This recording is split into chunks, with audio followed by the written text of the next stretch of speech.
Good evening and welcome to the regular monthly meeting of the Augusta Historic Preservation Commission. The Historic Preservation Commission hears and makes decisions of application certificate appropriateness, COA, in accordance with the powers granted under Section 7, Chapter 4 of the Augusta, Georgia Code. In making a decision on COA, the Commission may consider, but shall not be bound by precedent. Each case shall be decided upon its merits, applying the Historic Preservation Ordinance and applicable design guidelines. If a quorum is not present at the regular meeting of the Commission, a special meeting shall be held within 14 days, calendar days, from such scheduled meeting. Any person affected by the Commission's decision may file an appeal with the Augusta Commission. The meeting will be conducted in accordance with the Commission's bylaws and rules and procedures and the latest edition of Robert's Rules of Order. Unless otherwise directed by a majority of the Commission in session at the time, the Commission encourages participation in this hearing, and there is no restriction on who may address the Commission within the allotted time. But the Commission asks that public comments be brief, on subject, and directed to the Commission and not to any individual group.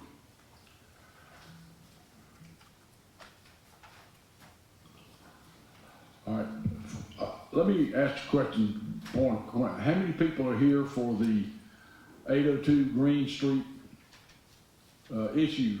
Please raise your hands. Who's going to speak to that?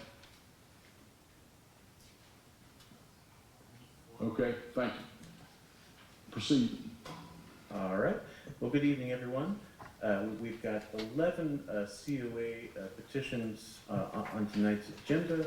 COA 2506, COA 2509, COA 2514, COA 2502, COA 2515, 16, 17, 18, 19, 20, and 21. We will start with COA 2506. This is a petition by Shannon Walsh for a certificate of appropriateness at 2150 Battle Row, located within the Somerville Historic District. The request is to remove existing wood picket fencing to be replaced with ornamental aluminum fencing placed behind existing brickwork. So here are some photos of the subject property. You can see the fence there on the left.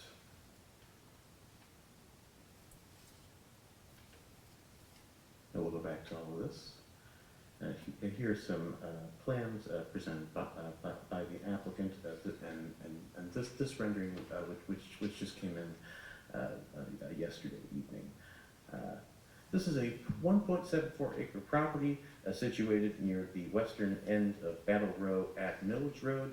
The property features a 6,671 square foot home, originally built per property records in 1781, along with two outbuildings dating to the late 19th century. There have been no recent petitions brought to the HPC regarding this property. The petitioner is requesting removal of damaged wood picket fencing along the front of the property. The pickets are mounted atop brickwork. Ornamental aluminum fencing would replace the pickets, but they would be installed just behind the brickwork. This is due to the fact that, per the petitioner, new fencing could not be secured on top of the brick without causing extensive damage to the brick. Replacing pickets in kind would require demolition and rebuilding of the brickwork. We have a rendering of new fencing material and photos of damaged wood attached with this report. The property is situated in the northeast corner of Somerville and is sandwiched between larger lots along Village Road to the north and west, and smaller lots along Gary Street and Hickman Road to the east. The proposal is in keeping with some Somerville design guidelines, but is out of sync with the guideline to retain traditional fences, walls, and hedges, or replace with a similar design. The property is zoned R1, one-family residential, and there are no zoning issues presented by the petition. Comments from Historic Augusta. Fences and walls are covered in the Somerville Design Guidelines, pages 60 to 63. The first bullet point says the following: retain traditional fences, walls, and hedges. When a portion of the fence needs replacing, salvage original parts for a prominent location from a less prominent location if possible. Match old fencing in material, height, and detail. If this is not possible, use a simplified design of similar materials and height. It does not appear that the proposed new fence will match the original in material or detail and will result in a greatly altered design and appearance. The existing fence is an iconic fence design in the Somerville Historic District and is highly visible on the street. Placing a new fence behind the brick retaining wall will change the character of the structure. We would urge repairing and replicating the damaged fence on top of the retaining wall in order to preserve the original character and materials. And there are some additional comments provided in response to new information that was provided by the applicant. We commend the applicant for researching the proposal in such depth. Our research, however, reveals that this fence design has been in place at least since the 1930s and was erected by a previous owner, replicating one in the walled garden of Mount Vernon in Virginia. Quoting from two written descriptions from the early 20th century, one from Garden History of Georgia, page 294, Sandy Acres is enclosed by a white picket fence, a copy of the one around the walled garden at Mount Vernon. Its symmetrical scallops following the natural curve of the roadway around the hill show against the backdrop of evergreen shrubs. And two from Augusta American Guide series, Sandy Acres, 2150 Battle Road, the Rodney Cohen home, is surrounded by a scalloped white picket fence. That concludes staff presentation at this time. Is the petitioner present? Would you please go to this podium?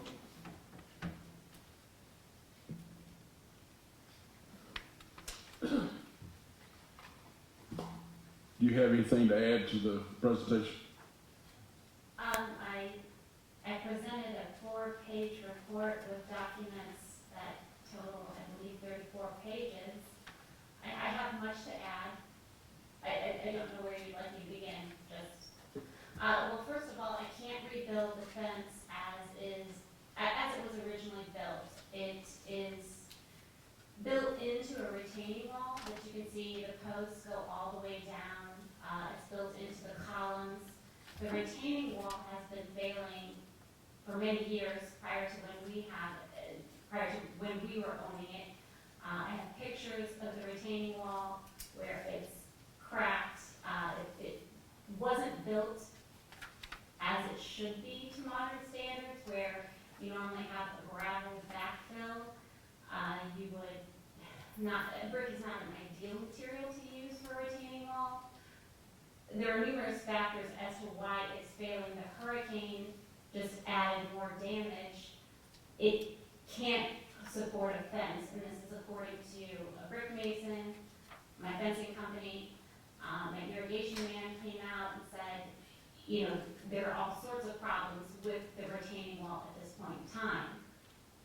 So to rebuild it as it currently is does not seem a feasible plan. So that leaves us with the only option for me is placing a fence behind it. And then we have an argument over material. The home was built in 1781. And I realized that the picket fence has been there for a long time. However, in 1781, or when the other farmhouse, I believe, in the early 1800s was added onto it, picket fences wouldn't have been seen in the area. I mean, picket fences were not even popular until 1870. They weren't mass-produced until later on in the 19th century, in the late part of the 19th will find is you'll find wrought iron at that point in time. I sent a photo to Mr. Jones showing a picture of a late 19th century view of our home where there wasn't a fence. The fence across the street was a barbed wire fence at the time. So I guess my argument would be that it's not necessarily historic in nature to the home, and I think that's the argument that historic Augusta wants to make, but I don't find that to be the case. And as far as materials, I find the wrought iron look, which can be replicated with aluminum, to be a better option. I don't have to talk in the microphone, hopefully you can read it. To be a better option for a multitude of reasons. I mean, since we bought the home, we've had numerous problems. Our property is sloped, so we constantly have the problem with the retaining wall, all of the water pushing on it, all of the water coming up to the pickets. I have a video, if you want me to share it, I'd be happy to share it. Without the hurricane damage, I can walk along every single picket, and I can just, with my hands, break the ends of every single picket. It's just soaking up moisture. It doesn't fit the nature of the property. The property is heavily wooded. We have trees coming over, reaching over the street. I mean, still, even with a hurricane, we still do have that. And it's always showing algae. I have to go out there and scrub it. It's always rotting continually. The idea that I could put in a fencing material that is, prevalent in Somerville. I even showed we're Historic District 1, a map showing that the most prominent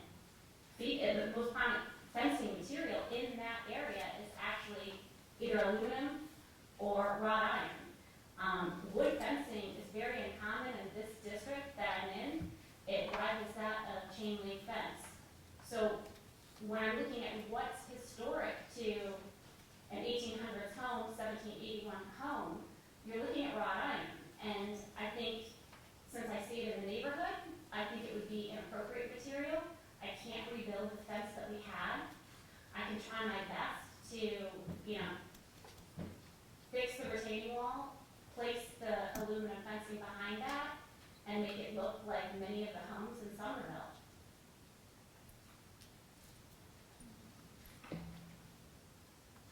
Anything else?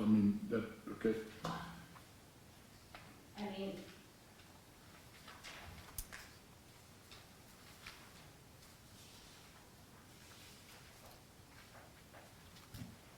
If you have any concerns, I'd certainly love to. Okay, yes. Anyone in the audience have a comment about the fence? Sit down. Kurt Robertson, 960 Hickman Road. I'm familiar with the fence that's there. It is a modern lumber fence. May have replaced something historic in the past, I don't know. I'm familiar with the condition, and I think the applicant's description of the condition is accurate. And I think the applicant's description of the difficulty of replicating is accurate. And I think that aluminum fencing decorative is shown in the Somerville design guidelines, so I think that would be appropriate. I know that the commission is going to have to rule against homeowners in certain situations. I'd like to see those reserved for situations where actual historic architectural elements are being removed.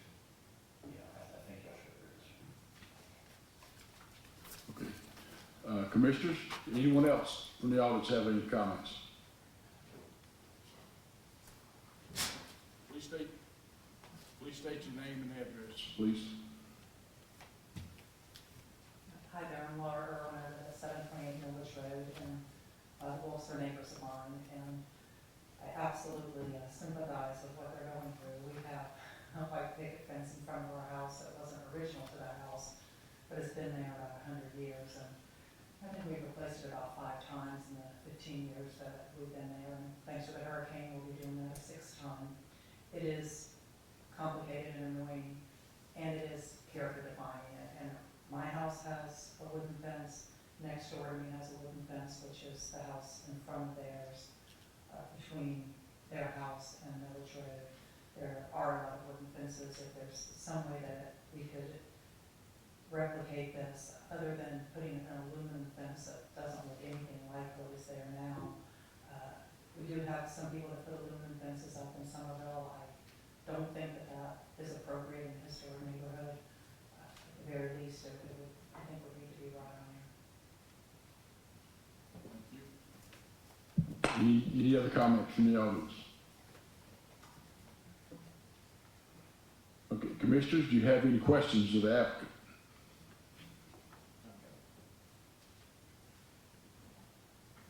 Actually, I want the last person.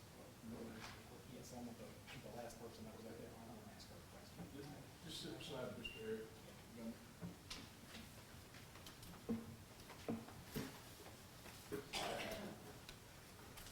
Do you have the same problems with your land? Is it sloped like hers is? Do you have water runoff like she does coming off that hill onto those bricks and all? I absolutely have water runoff because I have large azaleas that are overhanging everything. When it's hot and it turning green, I have to get it power washed a couple times a year. Okay. But I do, But is your, I have but I'm, trouble with rock. yeah, but I'm not talking about the landscape. What I'm talking about is the ground itself. Is it sloped to your, is there a brick retaining wall at the bottom? I have a cement retaining wall that I've had to have rebuilt a few times, yes. So it's not historic brick, right No, now? mine was built, I think, we're guessing that's probably sometime around the same time, like 1930 probably is when these fences were put up, which is almost 100 years ago. Okay. And you just don't have the drainage problem like she does at her? I absolutely have a drainage problem, but it's from Just from the trees itself? from the trees raining, itself, not from, Not from coming off the hill onto that retaining wall? correct. Okay, thank you. Any other questions from the commission?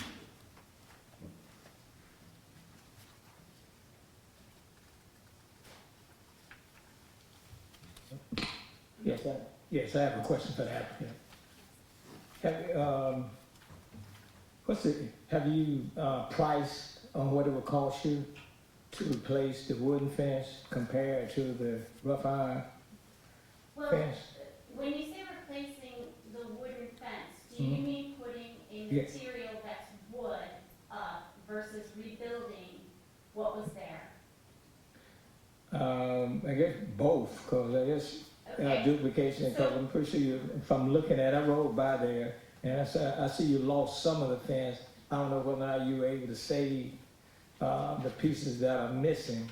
So I assume that with that, how hard would it be for you to find, I guess it would be kind of hard to find the same type of material that the existing fence was made out of, correct? I don't know, I think my standpoint is, I think that it would be too much of a burden to ask me to rebuild the structure that was there, the fencing that was there, simply because it's built into the retaining wall. And the retaining wall is failing, and with that in mind, I had a brick mason come out yesterday, and he was, looking at different options, taking a look at it, because, it received staff recommendations to repair the wall. And I looked at him and I said, well, what do you think? And he said, looking at the brick wall, the damage, hurricane damage, on top of the damage that's been accumulating, it almost, he's like, it almost, to keep it as it is, would need a rebuild. And I said, well, what kind of price? And he said, over 100,000. And I'm not even looking at building the fence, I'm just looking at tearing that down, which is what would need to happen. You have the posts going into it, like I said, and there are 5 columns there, and they built into that. And so to rebuild that fence, to ask a homeowner to spend, over $100,000 to rebuild a fence, I think is absurd. I mean, that's an economic hardship, just to keep something that somebody likes. Again, it's not necessarily historic to the property, or I shouldn't say property, it's not historic to the home. And to say, want the whole entire thing rebuilt as it was. You know, I'm sorry, the hurricane just took it out and made it so that we can't do that. And so we're looking at other options, and, you know, that's one of the reasons why we're looking at different materials, and the brick mason said, you know, what we could do is we could try and reinforce this wall with stucco, you know, give it some support, but we can't build on top of it. It's just not possible. Not only would it I think, in the report it said it would damage the antique brick, it just wouldn't even be able to hold a fencing post. Thank you for your answer. Yes. Uh-huh. I got one more question from the For that. Another question? If you're standing out in the street facing your house Mhm. and you look to the right, who owns that property to your right? And is there a fence out in front of that property? To my right is a wood fence, to my left is not a fence, and across the street is a chain link fence. And I actually took the time to go through my district, and using Google Maps to map it out, to go through District 1, and going by myself. Wood fences are very few and far between in the portion of District 1 that we live. I went out and mapped it myself, and the only fence that rivals that is chain link. There's equal amounts of chain link to wood, and the rest of them are either brick, or either aluminum and brick, or a brick combination, or wrought iron brick, or just wrought iron. So the houses on your street in front of you, beside you and all, do not have picket fences as of Well, this time? the one Except for next, maybe, so the one to the right of me has a picket fence, and we're on the outskirts of Somerville. So to the left of me, I don't believe that's the historic district anymore, and then the one across the street is chain link. all right, thank you. Mhm. Another question? Yes. Hi, sorry. Okay. So I'm wondering, the brick mason, will it still be structurally effective as a retaining wall when he's done with it? That's the idea. The idea is when you put the stucco on, at least according to him, you know, it's going to stabilize that. It's going to fill in the cracks. We're missing mortar, and so it would fill in part of that. It would make it would hold it until, and it would kind of give us some breathing room, honestly, to say, okay, we'll go ahead and we'll do this now, and that at a later date, we can take a look at brick drainage. I mean, this is a plan that might take some time. It might take us a while to just say, instead of dumping a huge amount Right. on a fence, we can work with this, and then we can come back at a later date and start draining some of that. You should know. It looks like the fence is mounted on posts. They're not on the brick, but like cement. They are. Intervals. Yes, they are. They're So we're not excellent. resting on the brick, per se. It's not resting on the brick, no, but I don't know how we do that. I mean, I guess we still have to, if you're asking, what specifically are you asking? It looks like the posts supporting the fence are not mounted into the brick. It looks like in the pictures, they're mounted on the That, cement block that's That's inserted correct, into. but to say I guess if you're asking me about a rebuild, they would still have to tear that part of the cement out. And again, that's going to cause damage to the retaining wall, obviously, because it's part of the retaining wall, and to the brick next to it. So, yes, I know that it's not on the brick, but just removing that portion in order to rebuild, say, a post. Is that the question? Kinda. I don't Okay. understand why you'd have to tear that out to mount another post to it. Because it was built, if you take a look at the photo, I can even show you some photos on my phone. It goes all the way to the bottom. Of that cement Of that structure. cement Okay, structure. that's what I need to know. Okay, all right. And one last thing, is wrought iron a consideration over aluminum? Because I mean, aluminum, it's fine in some areas, but your house is so beautiful, and I think it, deserves a fence that, goes with that. Wrought iron does I look a little appreciate bit that, better I have than no idea aluminum. where I would even go for that, and You wouldn't. And to fit it with what we have versus having somebody actually saying we can specify it to these dimensions, and I'm not sure that wrought iron can be done like that. Right. Okay, that's it, thank you. Okay. Any other questions from commission?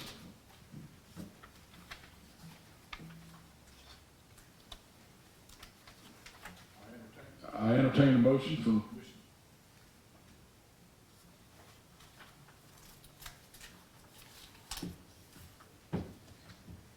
gentlemen, I can't make a motion, so somebody has to do something.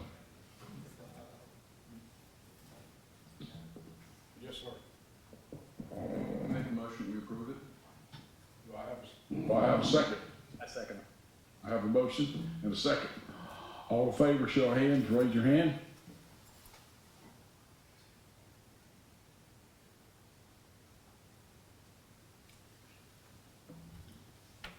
Motion carries. Move on.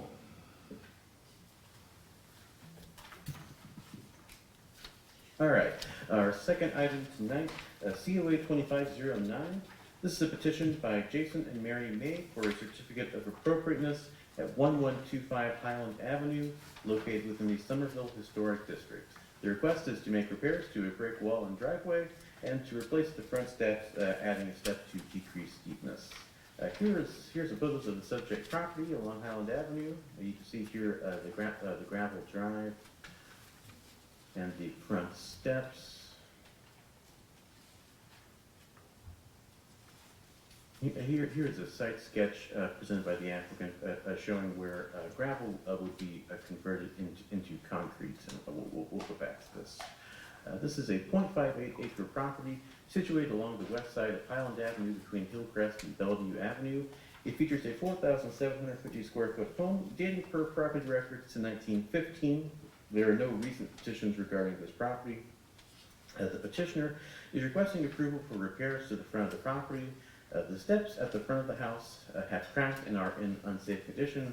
In replacing the steps, the petitioner requests consideration of an additional step to make the ascent less steep. And staff are working with the petitioner on a sketch of those new steps. The materials would be in kind. The petitioner is also requesting to replace the gravel driveway with concrete. There would be no new impervious surface or additional pavement where there is not gravel currently. Finally, the brick wall at the front of the property will be repaired in kind. There are photos attached of the current condition. The property is located along Highland Avenue at the western boundary of the Somerville District. The corridor is marked by single-family homes with a wide range of sizes. The project generally conforms to Somerville design guidelines, and the property is zoned R1, one-family residential. There are no zoning issues presented by this petition.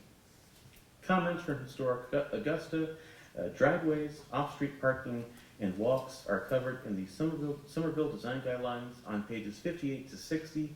It appears that the COA proposal is to replace the concrete driveway, walks, and steps in kind, and to repair the brick and stone retaining wall along the sidewalk. If that is the correct interpretation of the application, it will meet the design guidelines. And that concludes staff presentation.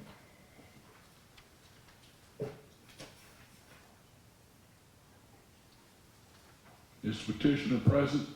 Please come forward and state your name and address.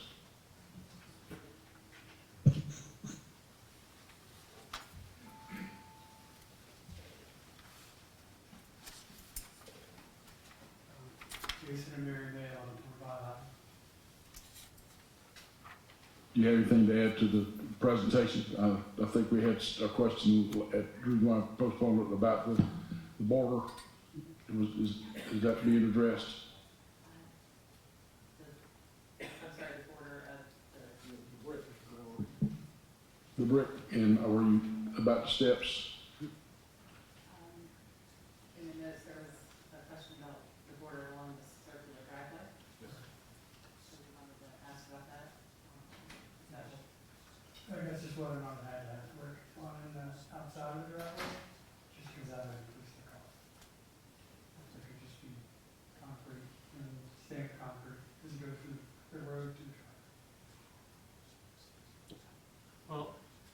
your time to plead your case, and then we'll take comments from the audience, and then we can come back and Okay. address questions from us to you. Okay.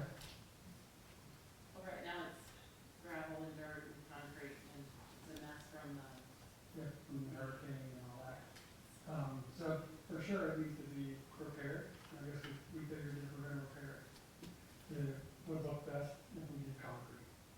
And we could stick with gravel, we should do the concrete would look best. You know, I think the only question as far as the feedback we've gotten, again, is about the lining the outside of concrete with brick. Just because it's a fairly big driveway, and so that'll be a lot of work.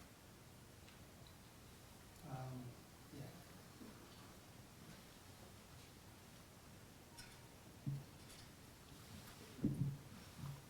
Do you have anything else to add to this? Okay, well, let me ask this question. Is anyone in the audience wants to address this issue or have comments? Okay, if not, commissioners? Yes, I have a question. Have you looked into the cost of the brick, and if so, what is that cost? So to add the brickwork would, if we do math, would be, we're waiting on that quote, but we were told, we've gotten a quote for the concrete and then we were told they have to do an additional shelf to support the brick and then you've got the brick and add, yeah, according to yeah. my We're calculations, estimating like $10,000 just for the brick. that portion.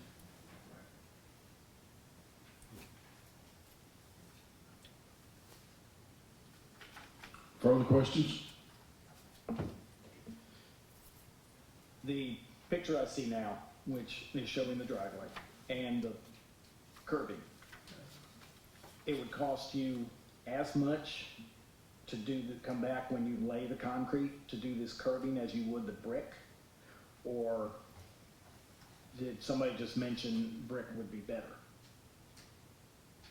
It was. Going back to the original curbing that you have on here now Right, with the concrete driveway, yeah, is that what you were saying, that it would cost a lot more? no, it was, so we had gotten some feedback before this, Mm-hmm. we got this the other day, and it said that, essentially that the recommendation was to, not so much the brick at the transition from the road to the driveway, but to line my understanding was to line the outside of the entire driveway with brick. And so I think, because our plan was for the transition from the driveway to the road was to do standard concrete, which I think was okay, was the impression we'd gotten. So it was merely just a brick lining the outside of the entire driveway in the property. Right, I'm sure. So you didn't get an estimate to replace what's there now in the way of No, the, we talked, oh, sorry. so let me ask you this question. You don't want to go back to this, to that type of curbing? Is, I would love to have that curbing back, but we were told what's available modern is, it looks more industrial unless, I mean, this is, Sorry, I'm just, yeah. They said it would look essentially almost like sidewalk, and then would curve, right? That essentially that they could curve it, but it wouldn't be raised like this, because we actually prefer this curving, I misunderstood, sorry. But so we prefer the curving along the edge, it looks great. But they said, one, it's really beat up now. And then two, they said to do that, and essentially, it would look like sidewalk, because how was it sort of explained to us in the pictures that it showed us. industrial parking lot. That's Right. Then it wouldn't look like, almost like your backup things that you see in Yeah, parking lots? almost, That almost, type of, yeah. of that's a wheel? good analogy. Okay. So we weren't thrilled with that. No, I would, I would love to keep it. technically, I wouldn't be either. Yeah. Okay, all right. You've answered my question. Thank you. Thank you, so. Anything else? Go ahead.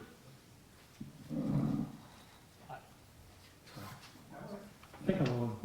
All right, so I understand it's a long driveway and doing like a brick surround around the whole driveway may be cost prohibitive. What about doing a brick apron at both ends of the driveway where they meet the street? And the reason we do that is because it breaks up the big expanse of concrete and just makes it look more appropriate and in keeping with other driveways in that local historic district. Would that be, would having a decorative stamps apron Yeah, not I think we be got some appropriate? talk about that. Something to break up the monotony of having that much concrete in what is a So I think good that was sized our driveway. plan, so What we've done in the past Yeah. is just specify like just a brick apron, in your case, at both entrances, so that it looks a little more appropriate. And I think that'd be a lot more cost effective than doing the surrounds of the brick for the whole driveway. Would that be an option? Would you consider doing that? We'd be happy to look into it. Yeah. Thank you.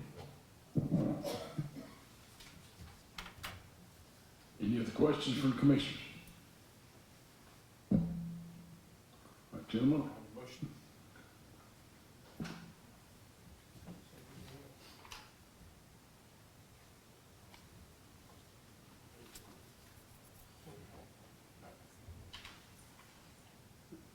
hey,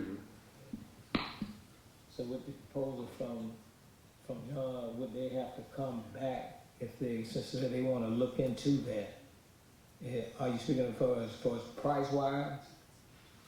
The one that, the suggestion from John? Ready to go, so, if at all possible, is this the? I guess, yeah.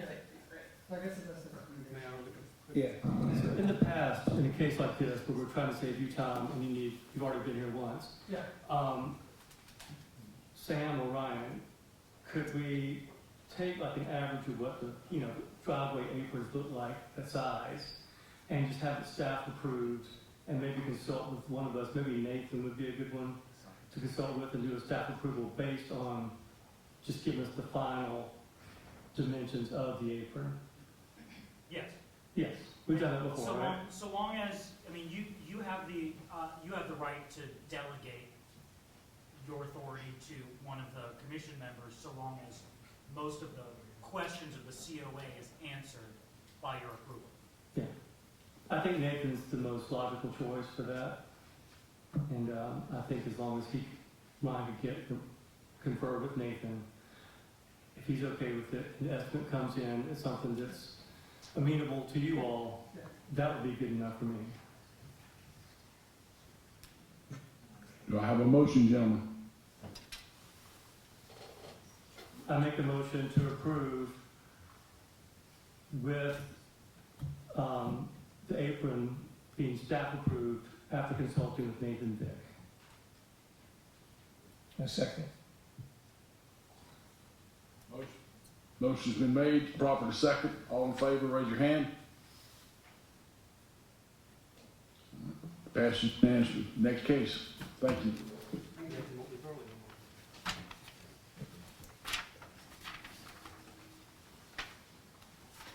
All right, our third item tonight, COA 2514. This is a petition by SH Investment Group LLC for a certificate of appropriateness at 802 Green Street, located within the Downtown Historic District. The request is to demolish the existing building on the lot. And here are some photos of the subject property. We'll go back to as needed.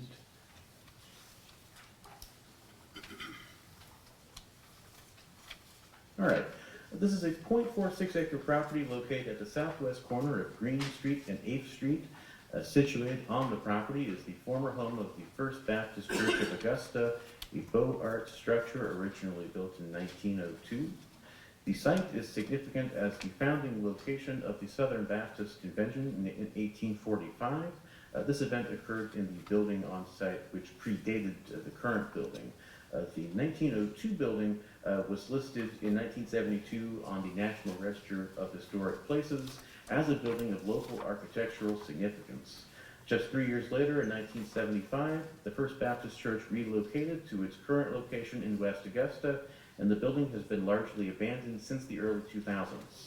The petitioner is requesting approval to demolish the building. This petition is subsequent to an evidentiary hearing conducted by the HBC on January 16 of 2025 in accordance with Section 7452A of the Augusta, Georgia Code, which reads as follows.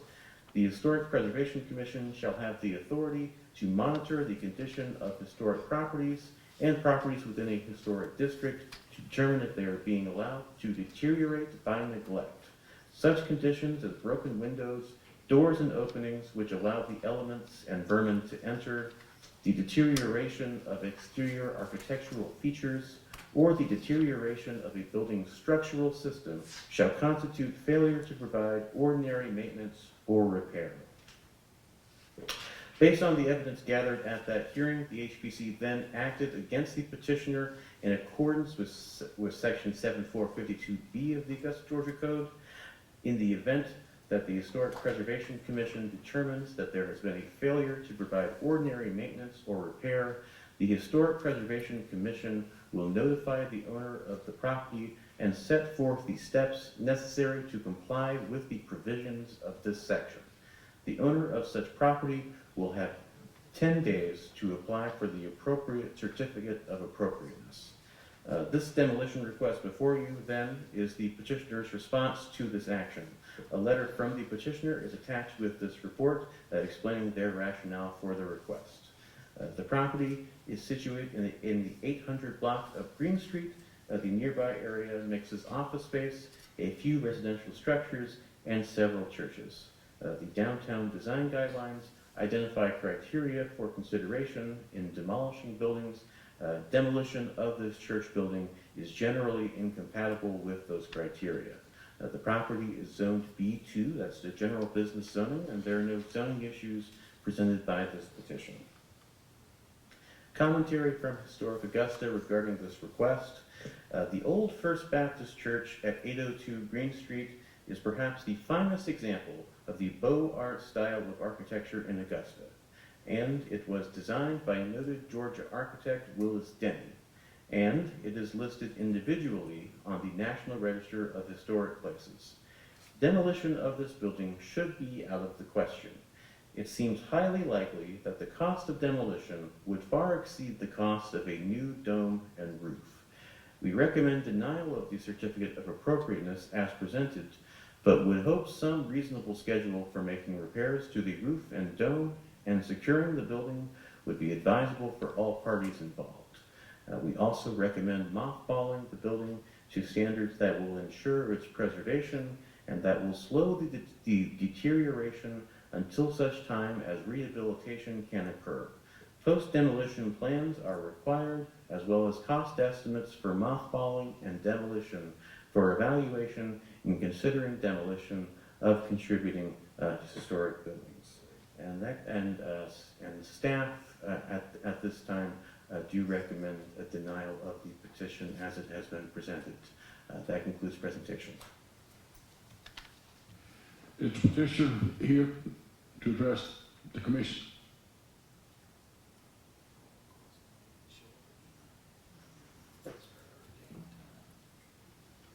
Again, is the petitioner here to address the commission?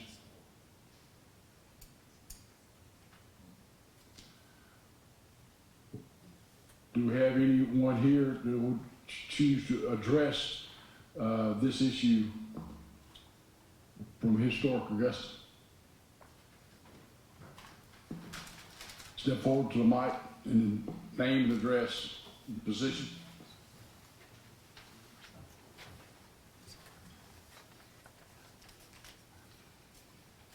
Robert Malden, 2240 McDowell, and right across the street, 529 Green Street. I'm current president of Historic Augusta. We concur with our statement that's been made. That was done with extensive research, obviously. We've talked to this issue in the past. We have held out our hand multiple times to multiple owners and over the decades, actually. And unfortunately, we can't sit back and just sit on our hands at this point because the building deterioration is accelerating. And it boils down to basically demolition by neglect presently. And that is obvious when you look at the building. Hurricane Helene added some more demolition to it. But the property is obviously a significant location, significant presence, significant history and design, and it is an integral part of this community. So we strongly recommend that it be mothballed rather than demolished, and that we're ready to help in any way that we can to achieve that goal.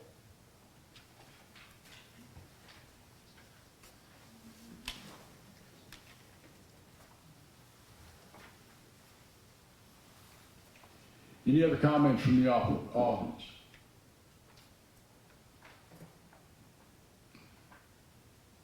Ryan, would you introduce, we have another item that was presented to you folks from the petitioner, which he's not here, but, or the owners are not here. Would you care to share that?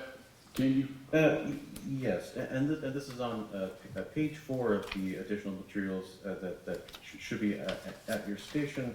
The applicant on Tuesday did present a cost estimate for a demolition of the church from Chaplain and Sons Clearing and Demolition to the amount in total of $213,375. About 75% of that would go towards demolishing the sanctuary, and the remaining would be the cost of demolishing the rear of the church building. There is an included scope there as well.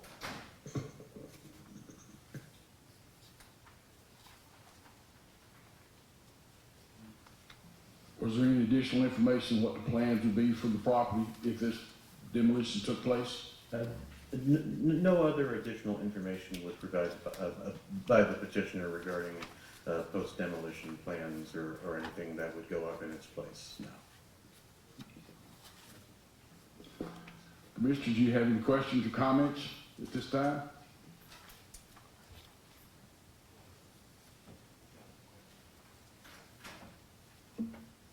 Has the owner been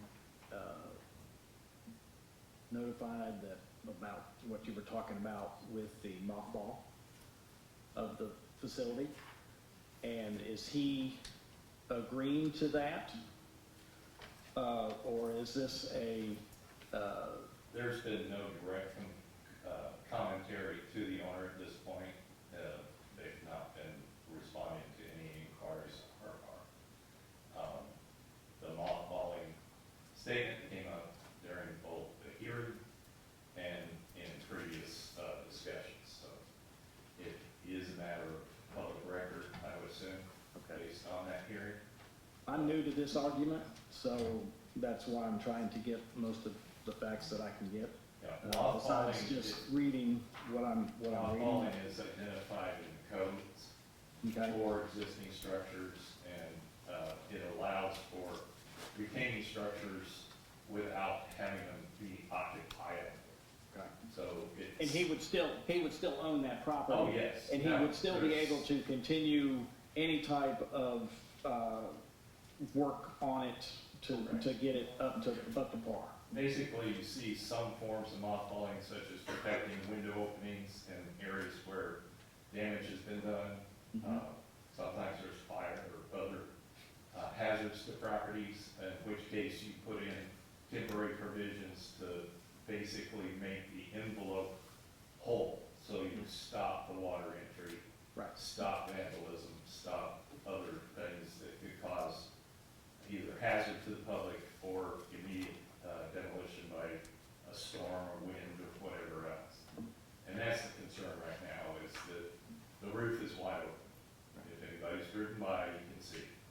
And that condition has been in existence for the period of time this owner's had the property. So at this point, it's accelerated because it used to be about half of it was missing. Now, And that's the dome part, the right? actual top of the dome, Okay. and you can see that, it's quite obvious.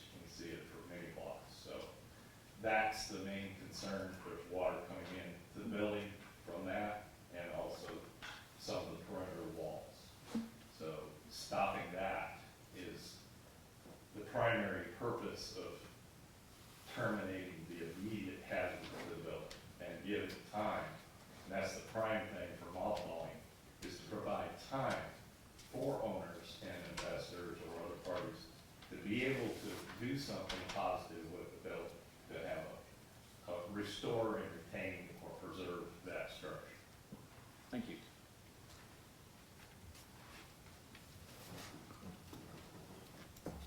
Sam, in any situation, we've discussed this over and over again, but, is there anything in our covenants not covenants, but our orders, anything where we compensate or do eminent domain on any properties? In our case, So your question is, does HPC have eminent domain power? yes, Okay, you do not have eminent domain power. that's what I thought. Does Historic Augusta have eminent domain over this property? No, Historic Augusta is not a government organization. Thank you. I just wanted to get this clear about the misinformation that we have the authority to take eminent domain and confiscate someone's property, and we don't. Any other questions, comments from the commission? I was gonna say, before we go, was there anyone else in the audience before we start to speak that had any concerns or questions about it? No? Please state your name and address. Herb Robertson, 960 Hickman Road. Post demolition plan is a requirement of the demolition application in the ordinance. If that was not submitted, this is an easy denial.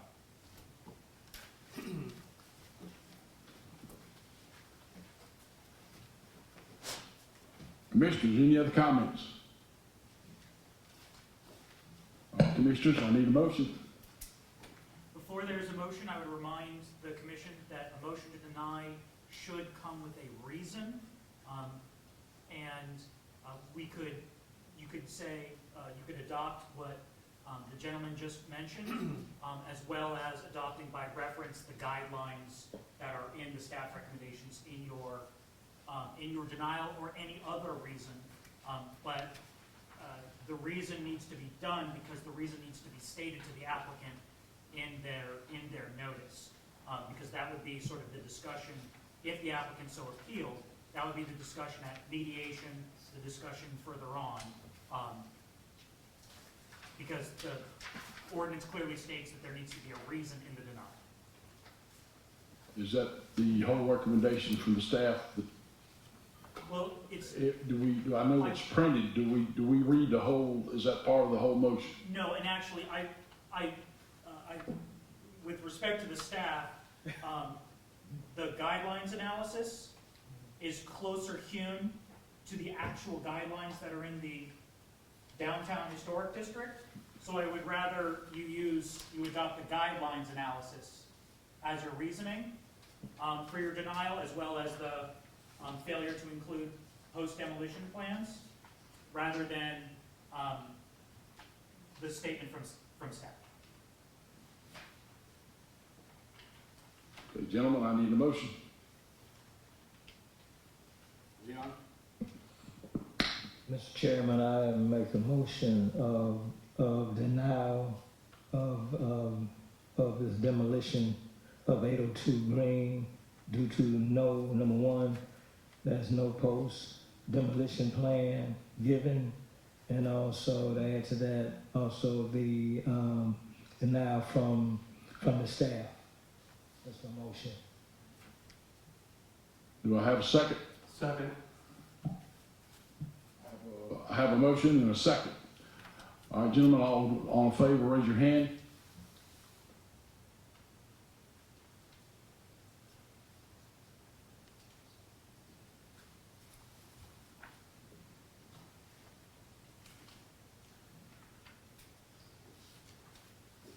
Ryan, what's the count? I have 6 votes in favor. Commissioner Kelly? I'm going to abstain. Commissioner Kelly, an abstention. The motion carries. Makes you wait.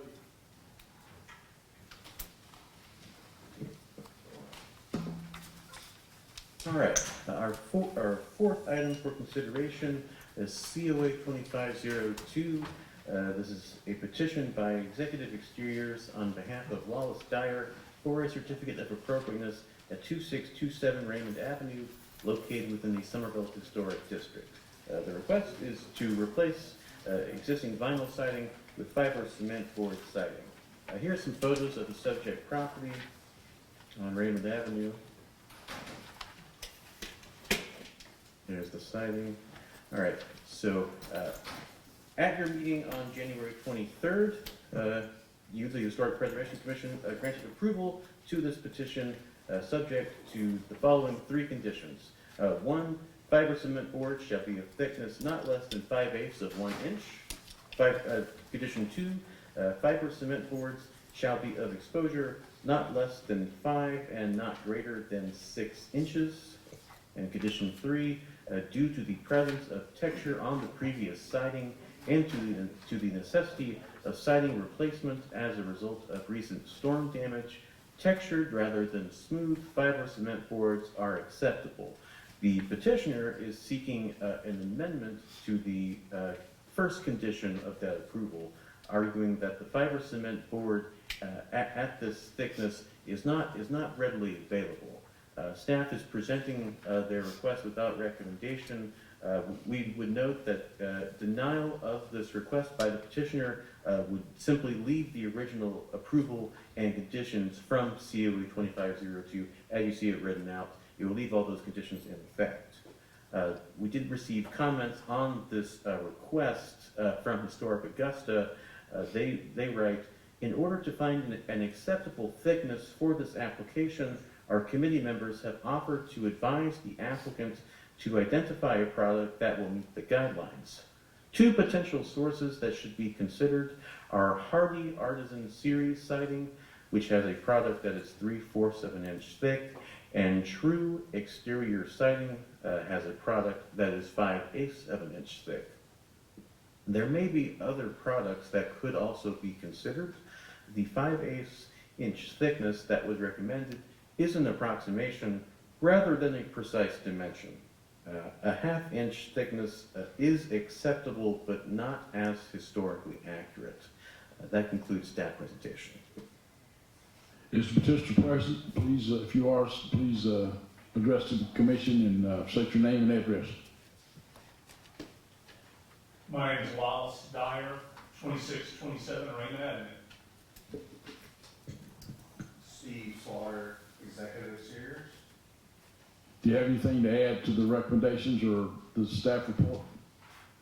It was more into the thickness that, doing our research, I brought samples. That's why I had a suitcase in there for you guys to look at some of the hardy board. It's installed wide, spread through like different places in the community itself.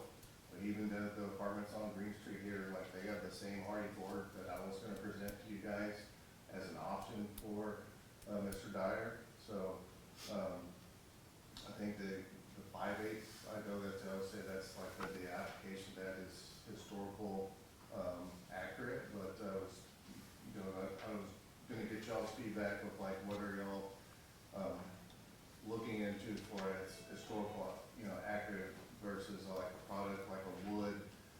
If we just put pine up there, it's just gonna deteriorate, or it's a lot of maintenance. A hardy board that I'm suggesting, it's long enough to maintenance. It's painting it every 10 to 15 years. It's gonna hold. It doesn't rot. Squirrels and stuff don't chew on it. Just because of the product of the material.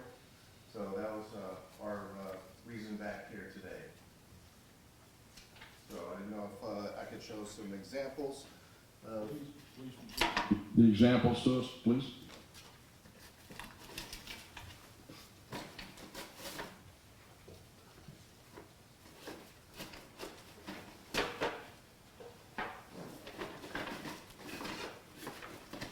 And I believe I brought some smooth, but y'all said that the textured, which is called cedar mill on the hardy board, Same thing as like installed on Green Street or whatever, it has a wood. And then the way they're installed, you overlap it. Try to come around this way. So we can actually see it. Let me grab a couple more pieces.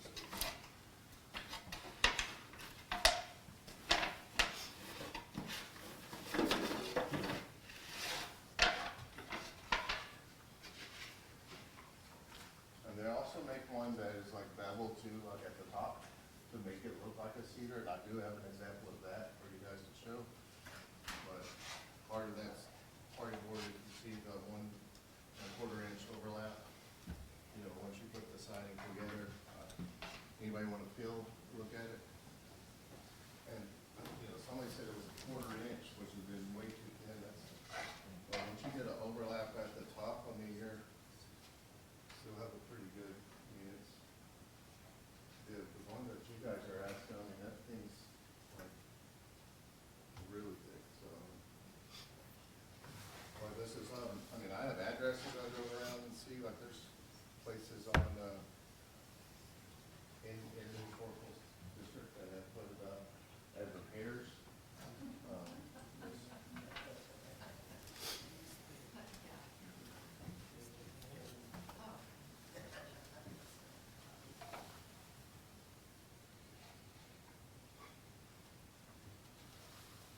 And then, if you can go with both 5 or 6, you can order it in different heights, so you can meet the requirement, whatever you guys say. If y'all say a 6-inch exposure to make, to make the requirement of that, we can, or a 5, like, you do have the variance and different exposures throughout the whole historical district, so, we could definitely, meet that requirement, whatever you guys decided on exposure wise.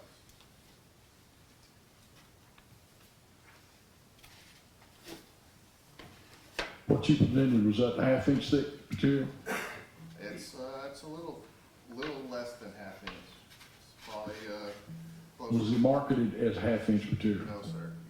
I believe it's more closer to like 3/8. 0.37. Only 1/8 of an inch off. Yeah. I got it, I understand, I'm just asking, I'm just for clarification, that's all. Yes, sir. This product's suitable for that, like, I've done other historical projects in different communities, and it's been accepted through other historical sites just because it's a valid, option that, keeps the historical value of the home, like the maintenance and stuff like that, where you don't have rot on people that neglect, some of that, so at least it's, portion of that is why we're asking for the fiber cement.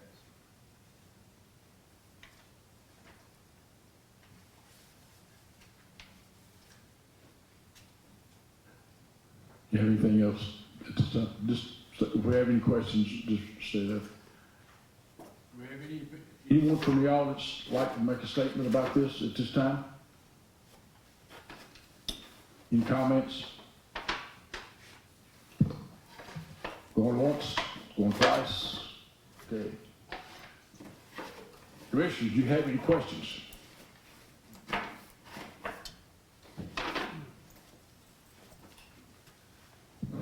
I do it for me. Eric, you mentioned the artisan hardy board. What is the difference between the artisan hardy board and what we're seeing? Thickness? Oh, sorry. It's thicker, so it is trying to get closer, as was noted, there are some that are 1/2 inch, which is an 1/8 inch less than the target of 5/8 or 3/4. Because to the point, the siding varies over the decades in terms of its thickness, as wood. So some was 1/2, some was 5/8, some was 3/4.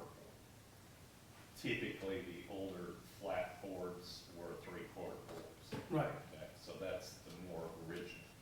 All the sidings that have come since then that are replicating the old wood have tended to be 1/2 inch to 5/8. Okay, so the series noted were just 2 that we found within a couple minutes of research using websites. We know Hardy does make products. Each Yeehaw is another one that makes products like that. So we're just recommending that they look at those options. It's a composite siding, it's, you know, the same material, it's just not wood, and it's not the, I think that's 5/16 or something like that in terms of the hardy typical thickness. What we're seeing there. Yeah, and actually, I think he's got some samples of some of the tongue and groove or lapped, shiplapped, that's much thicker. That is not the look that they're trying to achieve and not recommended. So, to that point, those are not appropriate as options. They match other historic materials in other houses, but not of theirs. And just to clarify, what is the difference between what we saw versus like the artisan series? And as far as the difference in depth? It's the thickness, and they specifically have that series. One of those is an artisan, but it's a shiplap, so it leaves a groove. Mhm. But they have one that is a true bevel.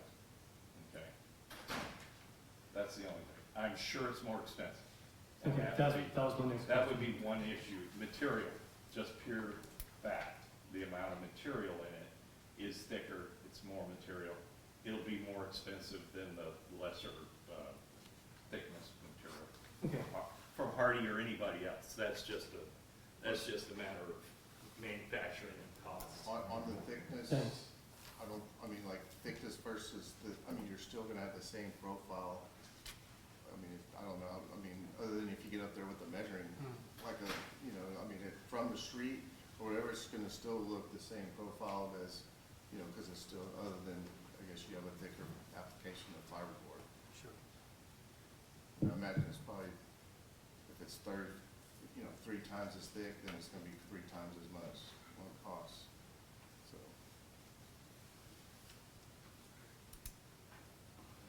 Ryan, is there anything in the specifications that we have in planning, in y'all's department that specifies thickness, length, width on hardy plank in a situation like this that would have been given to the applicant? As far as a minimum thickness. Yeah, right, minimum For thickness. For Right, buildings. minimum for building thickness, right, standards? right, yes, sir. I'm not sure about that. Would the director have any insight on that? We do not have any specific thickness requirements in regards to this type of siding. In this case, I think what the applicant is presenting, and they came back to us instead of just doing something different. And what he's proposing from the street and into the naked eye, you won't see the difference. And so I think that plays a factor. It's also what they're proposing, it being readily available. Some of the recommendations that were made about the artisan is not always readily available in the volume that you need. And then the cost is quite a bit expensive. So the question is, of the board, can you see the difference? Can you tell the difference? And that's pretty much where staff stands on it. Thank you, Mr. Director. Yes, sir. I'd like to fall on the mercy of your committee here. I'm already having to start a legal fight with State Farm because they're denying replacement cost of it. They drug their feet for a year, wouldn't settle the claim. Now I'm having to take them to court. So, hey, I'm already pinching pennies to try and make this work. So any consideration you could give me would be greatly appreciated. Thank you. Commissioners, any other questions? All right, hearing no other questions, do I have a motion? I make a motion to approve the request. Do I have a second? I second it. Have a motion and a second. All in favor, raise your hand.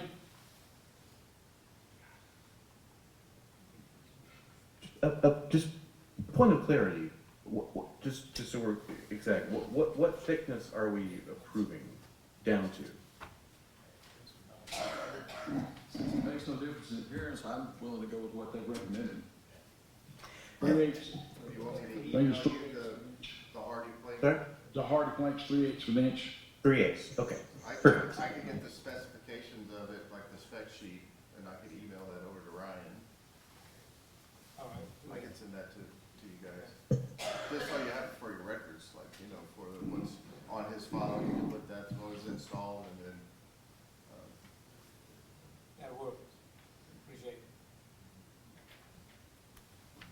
All right, motion carries. All right, yep, very good. Motion carries. Thank you. Next, COA.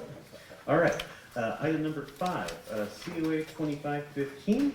This is a petition by James B. Ward for a certificate of appropriateness at 2403 Wrightsboro Road, located within the Somerville Historic District. The request is to install a brick and stucco finished cinder block wall 8 feet in height and a brick columned decorative aluminum fence 5 feet in height on the property. Here are some photos of the subject property on Wrightsboro Road. And here are the plans presented by the applicant. You can see where in pink or magenta is where the 8-foot wall will be placed on the property, and in yellow dashed lines, that's where the 5-foot fence will be placed. Here are sample designs of the fence and of the wall, which we'll go back to. Here is an elevation showing the 8-foot wall. You can see a portion of it there at the front of the house, as seen from Wrightsboro Road. This property is situated at the northwest corner of Wrightsboro Road and Whitney Street. It features a 2,878 square foot home, originally built in 1900. There is also an accessory residential unit at the back of the property, which was originally built in 1926. There have been no recent petitions brought to the HPC regarding this property. The petitioner is requesting approval to erect new fencing on the property. The fencing will be a combination of 2 designs, as mentioned, adjacent to neighboring property at 2405 Wrightsboro Road. They will install an 8-foot tall cinder block wall. The wall will be accented with brick and paneled with stucco, concealing the cinder blocks. It will connect to the home on one end and to that rear accessory unit on the other end. Along Whitney Street, they are proposing a 5-foot tall decorative aluminum wall with brick columns. There's a site plan that we just showed indicating the course of each wall design on the property that's attached with this application. Based on information that was presented to the Board of Zoning Appeals in their review of these walls and fences, the height of the wall, especially the 8-foot wall, was designed as a response to an incident of trespassing and violent conduct that occurred recently in the backyard of the property. The property is situated along the north side of Wrightsboro Road at the southern boundary of Somerville. This corridor features a wide range of building ages and styles. The properties across Wrightsboro Road to the south are outside of Somerville jurisdiction.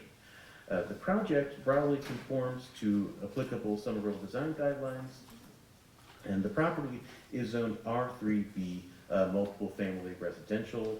The proposed fencing exceeds the by right height maximums for the zoning classification, which would be a maximum of 4 feet along Whitney Street and Richmond Lane, and 6 feet maximum adjacent to 2405 Wrightsboro Road. The petitioner therefore requested a variance from the BZA to grant this height increase. At their meeting on March 17th, the BZA approved this variance request. Comments from Historic Augusta. The proposed design is acceptable and meets the Somerville design guidelines in concept, although we recommend limiting the height to 6 feet in areas visible from the street and by neighboring lots. It appears that the wall will not be finished on the neighbor's sides, which will not only be unsightly with exposed cement block walls visible to the neighbors, but will also be visible from the street.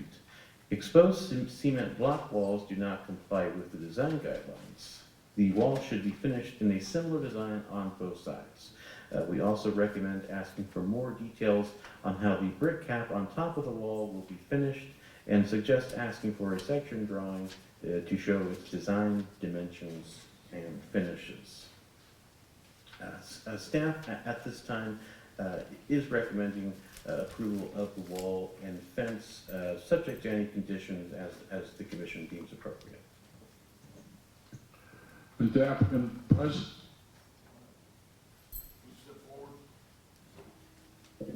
Give us your name and address, and do you have anything to add to the application following in the recommendations or they mentioned about the finishing of the wall? No, my name is Pam Ward. I'm at 2403 Wrightsboro Road. I'm representing my husband James Ward in this. And we have nothing new to add since filing this application or receiving approval from the Board of Zoning Appeals on 17. Do we have anyone from the audience who would care to speak to this issue? Going once, going twice. Commissioners, do you have questions of the applicant? Are you gonna finish both sides of the stucco wall Yes, that was we can- recommended? We can certainly do that. All right, thank you. Other questions? Is there a plan on how to finish the brick columns on top to cap them off? Is it just gonna be left flat like that, or? My understanding would it would be flat and all brick, but if there's a recommendation for something more ornamental, we're definitely open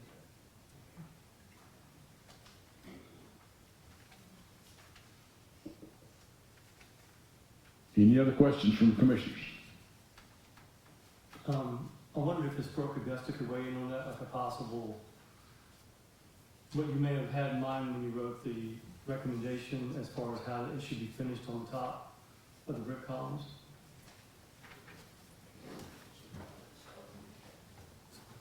Problem, basically, the thickness of the block wall is gonna match the depth of the brick, even when it's laid lengthwise, it's basically a flat member, four inch wide by 8 inch long. That means that it's flush and actually recessed or offset. So the concern is, this is showing a reveal, which is appropriate, that it's out past the face of the, and that's why we asked about a detail to just confirm how they plan to build it. It's recommended that it be at least an inch past the face of the stucco. So you have stucco on both sides of, I'm assuming, an 8 inch thick block wall. So you end up with a brick and a half, okay? Typically, historically, they would lay those alternating, so, but you always see the same edge of a 4 inch brick. So that's the only concern, is that all those details are picked up and understood so that it doesn't end up unsightly on either side of the wall.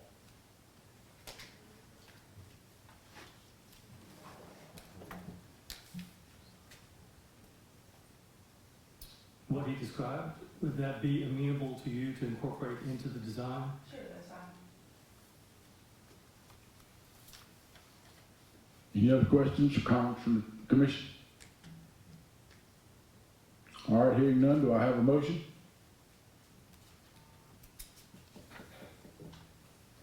I have a motion to approve. Yeah, a motion to approve. Do I have a second? With or without the recommendations? I'm sorry. With recommendations, with, yeah.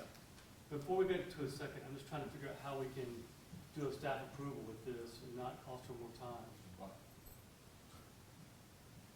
Any ideas? Can you articulate what the recommendation you want is? Because there was discussion, but no one articulated from the board exactly what the representation will be. Which is why I asked Historic Augusta with their input.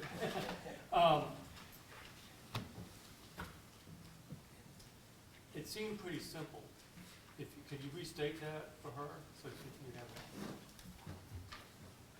Okay, the brick cap would be extending at least 1 inch beyond the base of the stucco on each side.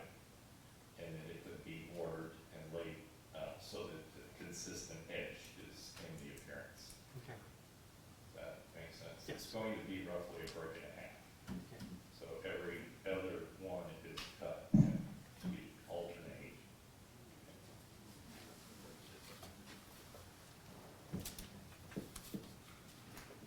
All right, I'd recommend motion to go with what Mr. Molden said with his findings and how that should show. Second. I have a motion and a second. All in favor? Raise your hand.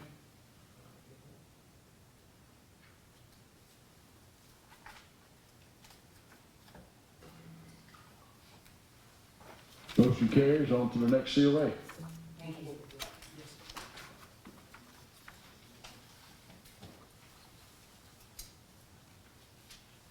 All right, item number 6, a COA 2516. This is a petition by Samuel D. Beard Jr., the Studio 3 Design Group, on behalf of Magnolia LLC for a certificate of appropriateness at 816 Cotton Lane, located within the Downtown Historic District. The request is to install a roof cover over an existing courtyard. And here are some photos of the subject property at Cotton Lane. And here are the plans presented by the applicant, which we could go back to.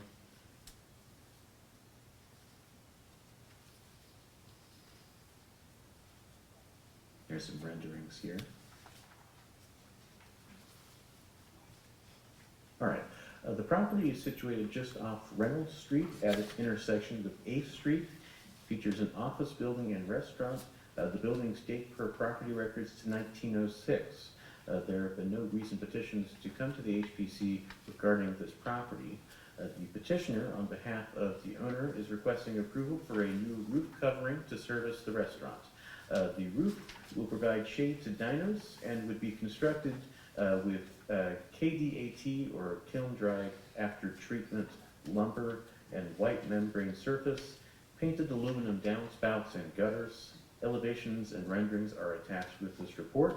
The roof cover would be situated within an interior courtyard, and visibility of the cover would be limited, particularly from view of Reynolds Street. The property is situated along the Reynolds Street corridor in the northern portion of downtown, closest to the Savannah River. Relative to Broad Street, buildings are more spaced out in this area, and there's a higher concentration of off-street parking, especially gravel lots. The Augusta Convention Center and the Morris Museum of Art are located to the west, while River Place condominiums are situated to the east of this property. The project does not present any apparent conflicts with the downtown design guidelines, and the property is zoned B2, that's general business zoning. There are no zoning issues presented by this petition. Comments from Historic Augusta. It appears the proposed design of the cover over part of the courtyard will comply with the downtown design guidelines and will provide an outdoor dining space that will be protected from the elements. Staff recommend approval of this petition as it is presented, and that concludes that presentation.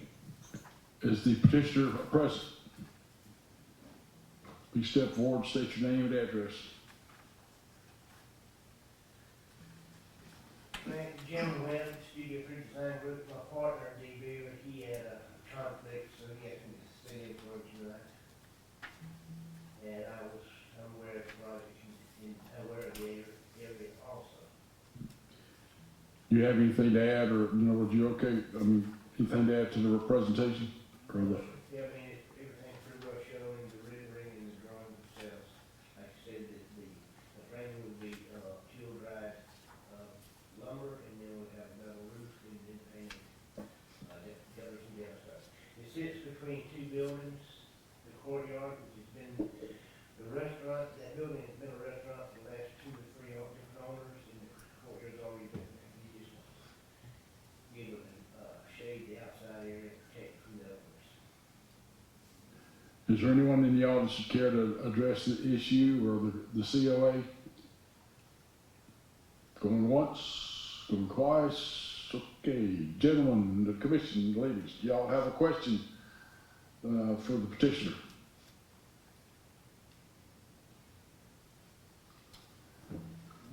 Hearing none, do I have a motion? question, You have a Mr. question? Yes. All right. For the, I don't have my downtown guidelines with me. When he says metal roof, is that appropriate in the guidelines for, Broad Street? The design as presented, yes, it It is is. appropriate. It is, okay. In that case, I make a motion for approval. Have a second? I have a proper motion and a second. All in favor, raise your hand.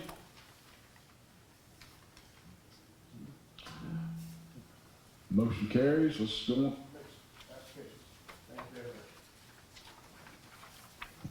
All right, item number 7, this is COA 2517, a petition by James Webb of Studio 3 Design Group on behalf of Christine Nelson Chung and Jason Chung for a certificate of appropriateness at 2540 Henry Street, located within the Somerville Historic District.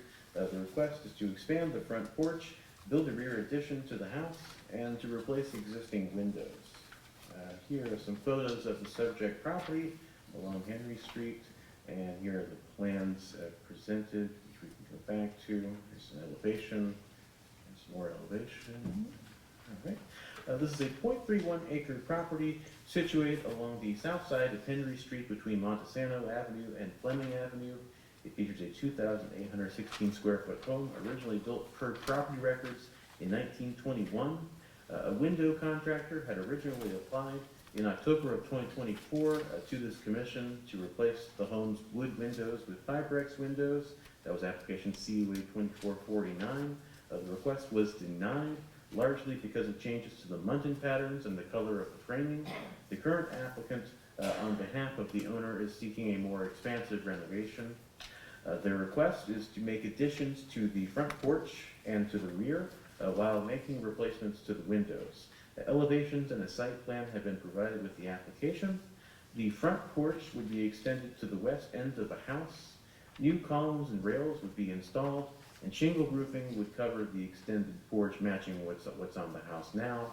On the rear, a new garage, mudroom, laundry room, and covered porch are to be added, with stucco siding matching what exists. New windows, as they are shown on the presented plans, appear to feature the same altered muntin patterns as what was previously denied. The properties along Henry Street are mostly characterized by relatively narrow and deep lots with enhanced front setbacks. Most lots feature single-family homes built in the 1920s and 30s. With respect to Somerville design guidelines, the conformity of this project is mixed. The property is zoned R1, one-family residential. There are no zoning issues presented as a result of this petition. Comments provided by Historic Augusta. This application lacks detail that would be useful to properly evaluate the proposed work. For instance, there is no front elevation that shows the addition as it relates to the main house, which will be visible from the street. This is particularly important in evaluating the apparent front-facing garage door, which is contrary to the Somerville design guidelines. We question if the garage addition allows enough space to turn an automobile in order to avoid requiring backing all the way down to the street. The enlarged front porch appears to be in a complementary design that would meet the design guidelines. In regards to the windows, the applicant does not state why all windows in the house require replacement, or if there's any reason that they cannot be repaired. The muntins in the photos, 6/1, and in the proposal, which are 3/1, are not the same configuration, and therefore, in some cases, would result in a light pattern that does not match the existing windows. Guidelines for windows can be found in the Somerville Design Guidelines on pages 75 to 78, and should be consulted for this project. As far as the staff recommendation, there are 3 distinct matters for the commission to consider in this case. One, the expansion of the front porch, the addition to the rear of the home, and the replacement of the home's windows, along with the new windows for the home addition. Generally, staff is comfortable with the plans presented for items 1 and 2, but has concerns with the change in munting patterns, considering especially that such a change was already denied by this commission in October. At this point, we would recommend a postponement to allow the petitioner to consider a revision of the window designs and make other changes as you deem necessary based on what's presented. That concludes presentation. Mr. President? Yes, ma'am.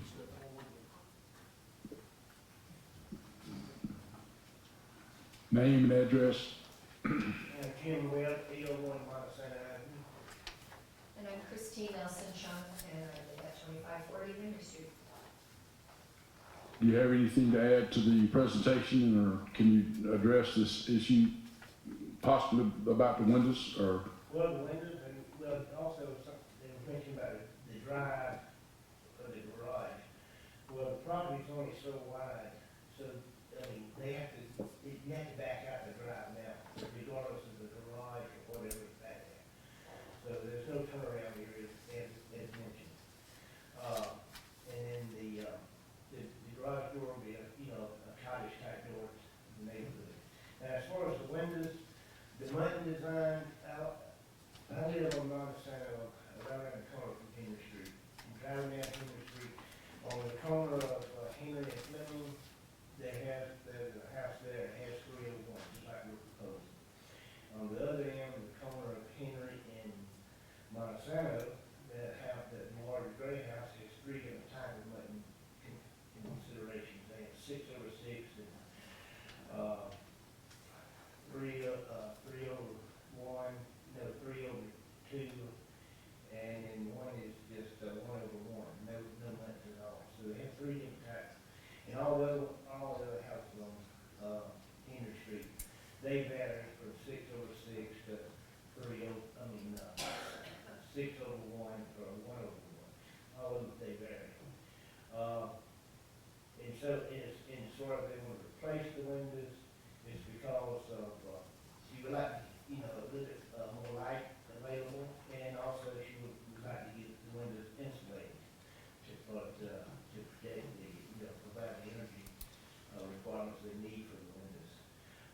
She don't want to put strong windows on the outside, which you don't recommend, and she'd rather not put them on the inside, even if it takes away from the look of the windows on the inside. She'd like to have full visibility to the outside. Other than that, I'll just let her give her explanation. Good evening, ladies and gentlemen. Yes, as Jim stated, my primary concern with the windows is energy conservation. I believe it's really important for us to, maximize our ability to reduce the flow of hot air in the summer and cold air in the winter. And so, in addition to that, we also have the limitation of all of our windows are painted shut.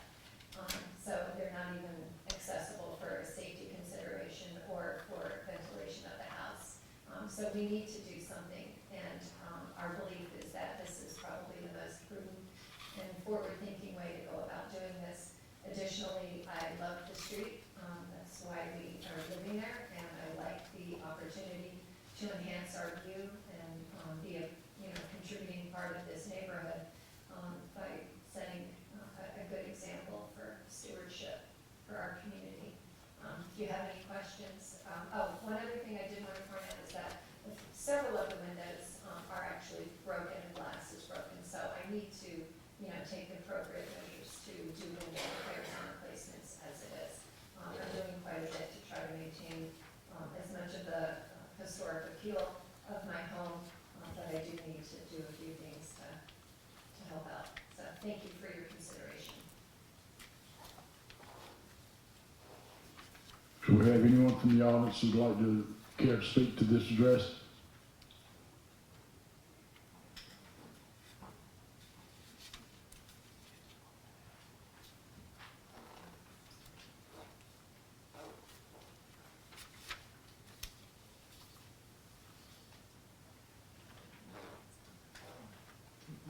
Chairman, if I may ask a question? Yes, ma'am.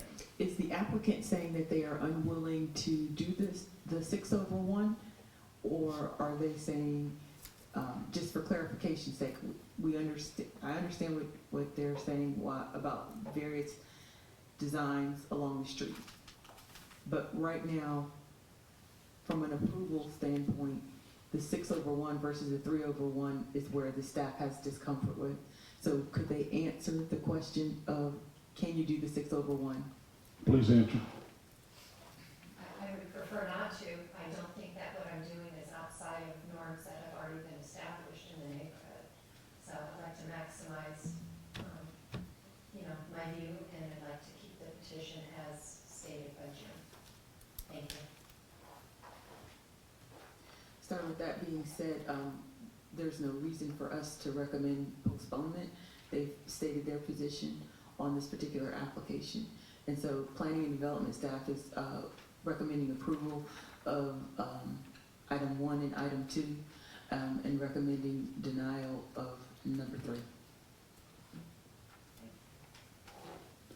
May I ask a question then in response to that? Yes, ma'am. So if there are standards that are established with other homes in the neighborhood, I don't understand why there would be a problem with, what I'm asking to do.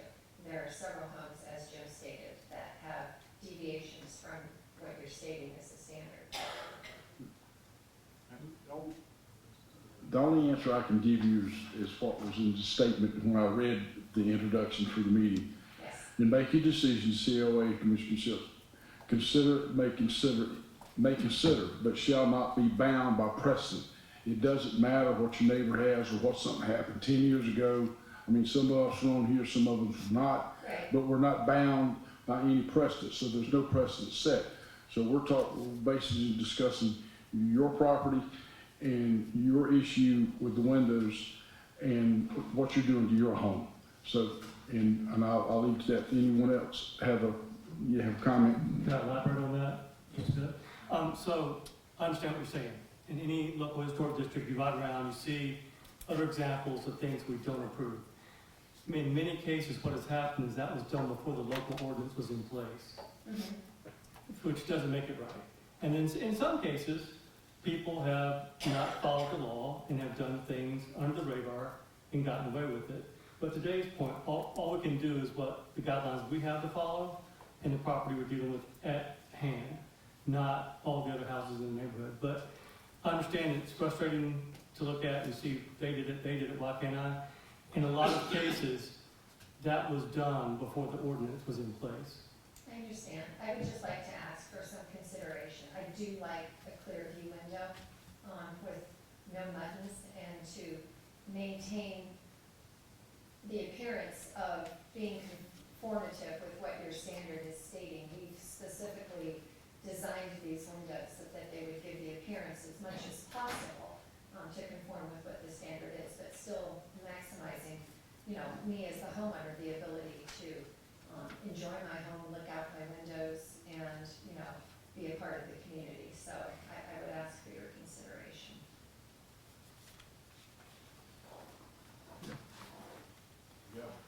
Have a comment? Hi. Hello, I'm John Williams, formerly of 2540 Henry Street for like 20-something years. I did speak out against the windows at the prior meeting. The ones at the time that were proposed, I think, were big casement windows without upper muttons on the upper sashes. So at least we're moving in the right direction.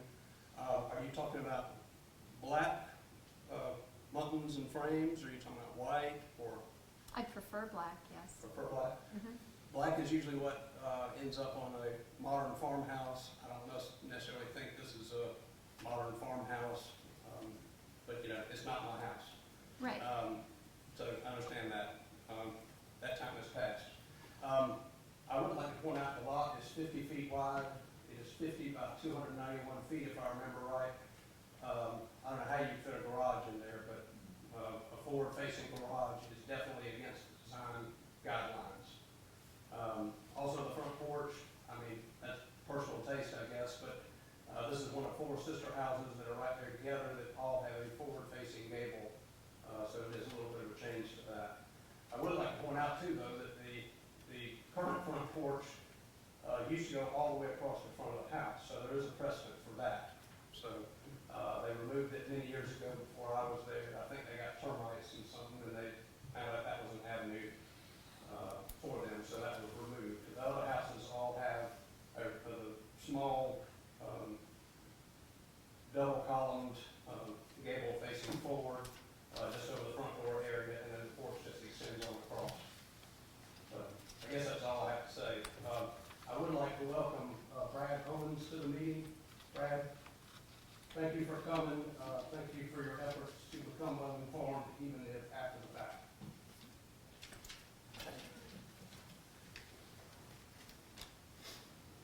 Any other comments from the commissioners? Do we have any questions? So just for the clarification, this is not a forward-facing garage, is it? Yes, because of the way the lot's situated, I mean, it's, no way that, unless you put it in the middle of the backyard, which is Okay. in the middle of the house, the courtyard and all that. Okay. But it's probably a single car garage, so that's why half of it can't be seen from the street. And like John said, 20 feet wide. One side we've got about 12 feet, on the other side, I don't know how they do it, but the house is built about 2 foot off the property line, so I don't know how they did that. But in reference to the windows, is there anything written as far as when the tank be 6 or 6 length or anything? It's the match existing. Yeah. That's the But- guideline is the match Yeah, existing. every So- house in there is different one. No, but for that Yeah. property, that's what they were trying to say, is they're looking at that property and what's there now from the months down. Not any, it doesn't dictate all the way those will be expired. Dave, man. Just to back up for a second on the windows, we normally don't allow replacement of windows, period, regardless of what style you want to go with, if the current windows are in good shape or could be repaired. I haven't seen anything in the materials that suggest that they are not in a state that they could be repaired. And a window, a brand new window, is only as good as the way it's installed and into the wall it's installed. It's a great myth among window salesmen and companies that you have to replace all existing windows with these double pane windows and you're going to save all sorts of money. In large part, that's a myth. The windows that are in this house will survive, 100 years or more? They'll still be there when we're gone, if they're properly maintained. And the interior storm windows, I challenge that too, because when they're in, you can hardly tell that they're there and have the same effect of saving energy. So the point of 6/1 or 3/1 to me is getting far ahead in the game because we haven't proven why the windows need to be replaced Well, in the as I first stated, place. they're all painted shut, so. if That can be they're undone. sensitive- I've restored 5 houses in the local historic district. It's possible to unseal them and sand them down, repaint, glaze, put them in really good condition, and it is far, far more economical than putting all new windows in, if that's an issue. Well, I think we're kind of mixing apples and oranges. The main concern is simply that you have an issue with the buttons, and up until now, I haven't had an issue with the fact that I'd like to replace my windows. I don't know why we're going. Well, that's, as we follow the guidelines and stated in Historic Augusta's notes, we don't normally allow replacement of original windows unless they are so far gone they cannot be repaired. These do not seem to fit into that category. Well, as I stated, several of them are broken, so I would have to That- replace. A pane of glass, trust me, it's an easy, very cheap fix. It can be done in less than an hour. And I'd probably put some type of insulated window if I were going to replace. And they will eventually fail. I kid you not. They will eventually fail. These windows have been here for the life of the house. They'll continue to serve the house and you if they're repaired, painted, properly glazed. You'll never realize the difference in savings of the new windows versus what you already have. Not in our lifetime. I appreciate your opinion and your expertise. However, my preference is to replace my windows. I understand, and we have this issue over and over again, that people are drawn to historic neighborhoods They love the architecture, they love the elements of the neighborhoods, but then some people want to begin undoing the very elements that attracted people to the neighborhood in the first place. The other point I would make, it's not fair to your neighbors who live in the historic district, who have followed the guidelines and have gone above and beyond in trying to maintain the architectural integrity of their houses. Those are the two answers I would give to that. First of all, I haven't surveyed all of my neighbors to find out who has or has not replaced windows or even bothered to petition for that. That's, I don't think, really relevant to the.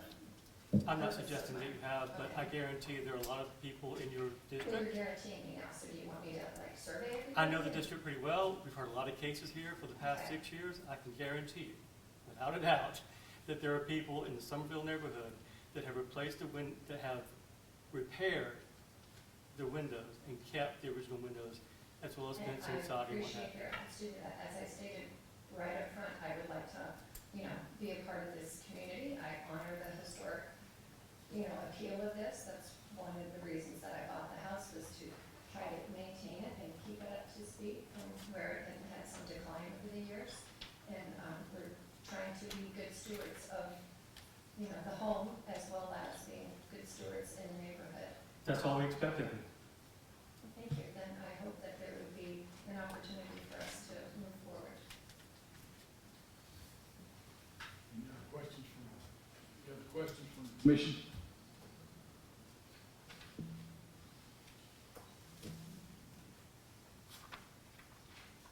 Commissioners, do I have a motion to postpone? Do I have a motion to accept 1 and 2 and deny 3? We have those options on the floor. If I may, there's a lot going on in this application. The forward-facing garage, which is not within the guidelines, the windows, which we just discussed, and also the front porch. It goes from a double post or double column to a single column, which to me compromises the design of the house. It should maintain those double columns on the original section as well as at the end of the front porch. So that would be acceptable. Okay. And what material would you use? Composite material, one by composite material, not wood, just so it looks right. Okay.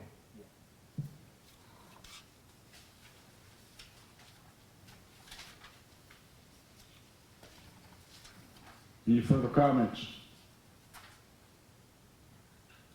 Okay, gentlemen, do I have a motion? I motion to postpone in order to give the applicant a chance to come back with revised plans, taking into account the garage is not according to guidelines. We've already discussed the windows, and to submit a new drawing of what the front porch looked like and maintain the original configuration of the columns. So your motion is to postpone? For insufficient information regarding, in particular, the garage and the design of the front porch. Okay. Do I have a second to the motion? Excuse me, Mr. Lane? Chairman, if I may, this lot, and given the old grid system downtown, the configuration isn't going to allow for the reorientation and functionality by changing the direction of the garage. We took into consideration with our recommendation the narrowness of the lot, the functionality, how hard you would have to turn if you switch that around. And if you pull in there with a F-150 or a dually or anything like that, you're going to be in a very difficult position. And your 3-point turn becomes a 4, 5, 6-point turn.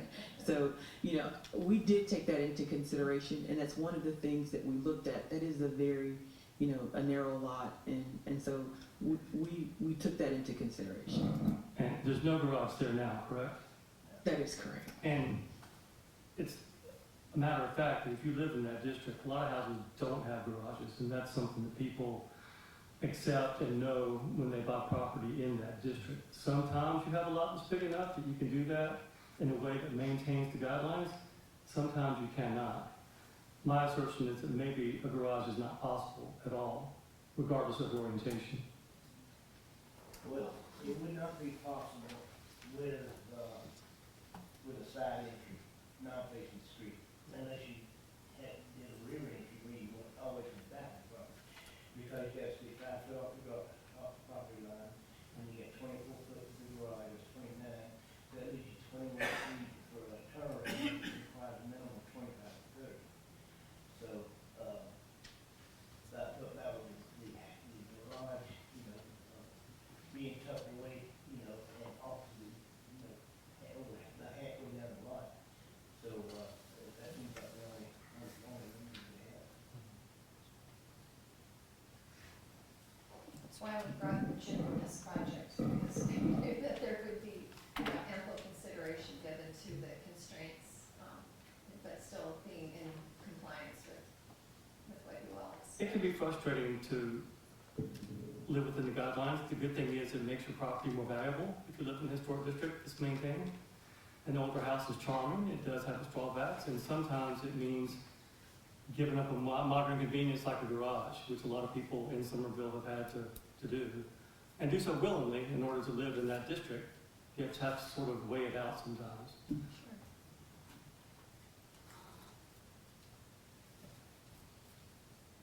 Gentlemen, we have a motion, ladies.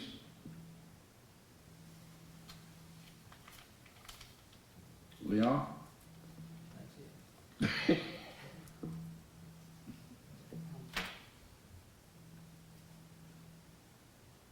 Would it be helpful to you to come back Well, with additional? okay, Yeah, sorry.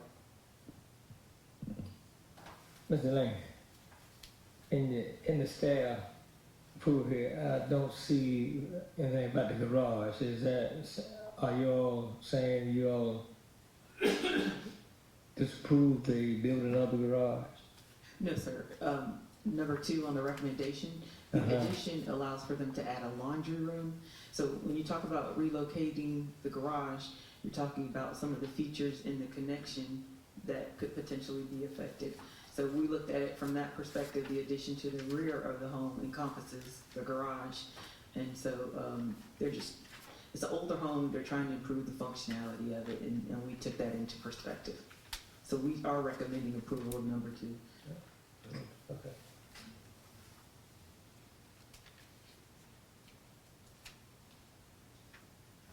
Mr. Chairman, I make a motion that we go with the staff, what the staff recommend, approval of number 1 and number 2, and denial of number 3.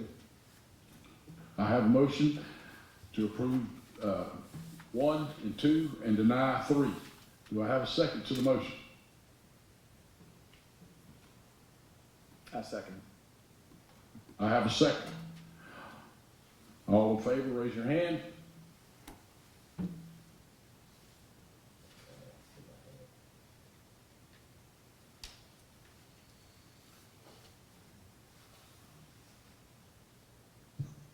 I have 6 votes in favor. Motion carries. Next COA.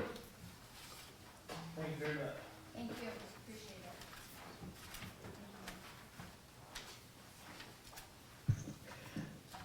it. All right, item number 8 is COA 2518. This is a petition by Gray Boardman on behalf of Lenson Neal for a certificate of appropriateness at 603 Gary Street, located within the Somerville Historic District. The request is to demolish the existing home on the property. Here are some photos of the subject property as well as the surrounding area.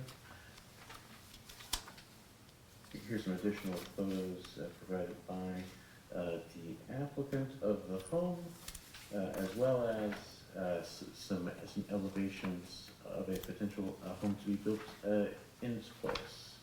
There's a floor plan here. All right.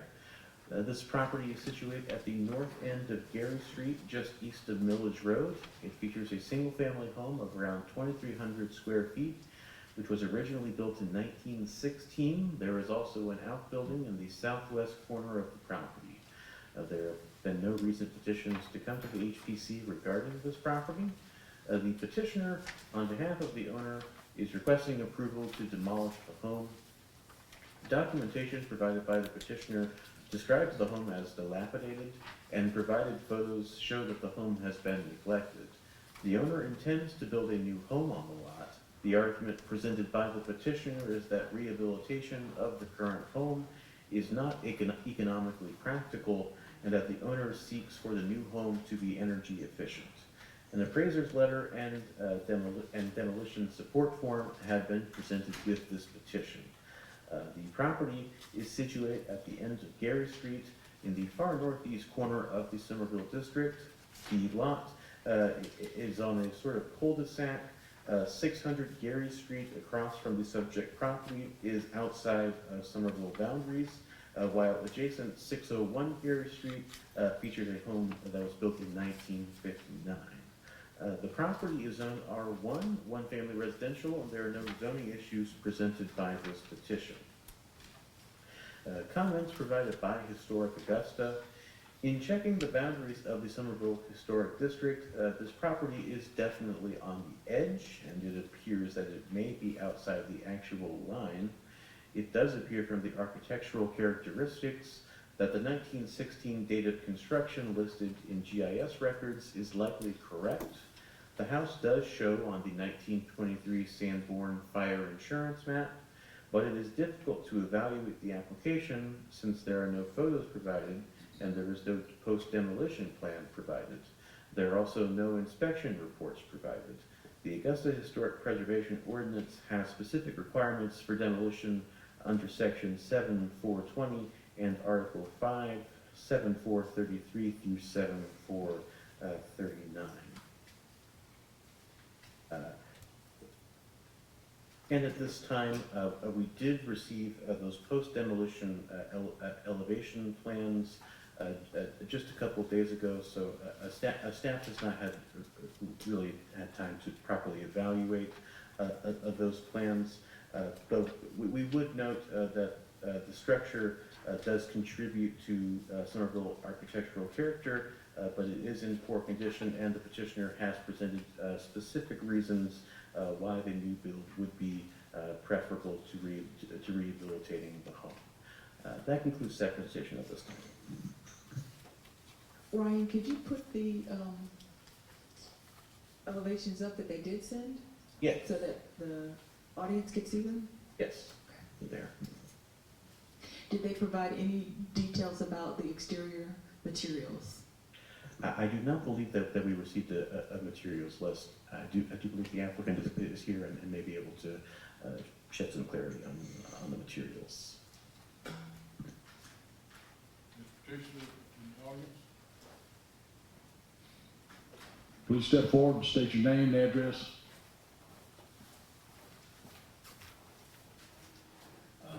Greg Workman, 2135 Tony Road.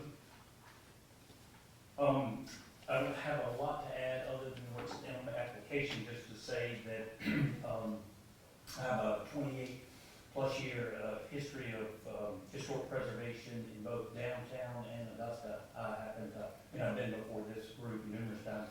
I live in a house that's 1911 that I did a full restoration on.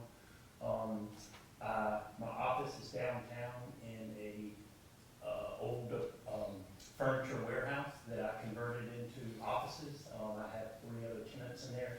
So historic preservation is huge to me and my family. Also renovated the William Robinson schoolhouse that I bought from the city and turned that into condos. My mother lives in her 2nd grade classroom. She's 94 years old. So historic preservation is huge to me. I don't come before the group lightly in asking for a demolition permit, but I've had a structural engineer look at this, and I've done, as I said, numerous construction projects, so I'm very familiar with historic renovation and what it costs. My other 2 projects, I got LEED certification on those. Those are leadership in energy and environmental design. I want this house to be like those, and to do that, it's in the condition that it is. It's not economically practical to try to restore it. I've got plenty of pictures. I saw there were a couple of comments by Historic Augusta, I didn't understand, but I did provide, an inspection report. I had structural engineers go through there and look through the entire, building, and I provided all the pictures that were required for the application. I've got numerous ones if you want to see the inside, but it's, as bad as the outside. But I'm able to answer any questions. Anyone in the audience like to speak to this COA?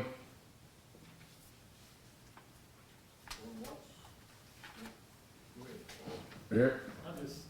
I'll just say, Eric Montgomery, Historic Augusta, I'll just say that when the materials were sent to us to review, they did not include pictures or any reports. So that's why.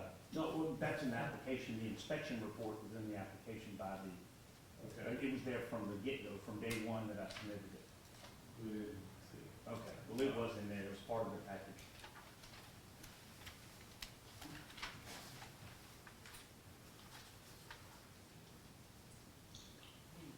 The inspection report is on page 190, and 189. So it was somewhat covered. And then there's also some more supporting documentation in your packet on page 197. And Chairman, if I may, we recommended postponement because we didn't have the post demolition plans, which is standard based on the guidelines. Now that we have a post demolition schematic, we would like to refine our recommendation and change it to approval with compliance to the concept plan as presented. Okay, Commissioners, you have questions?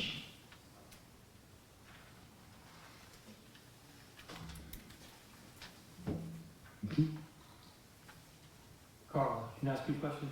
I'm looking for the demolition, not the demolition, the engineer's report. You said it was 190, those are just photographs from what I have. But we had a lot of applications, there were a lot of addendums, so it could be that it got confused. I see where the appraiser, what he has to say, but I don't see an engineer's report. But that could be me. So it was in my draft packet, so I'm not 100% sure that your packet is matching mine identically, but well, packet. Yeah, that's the appraisal report, the engineer's report. Okay.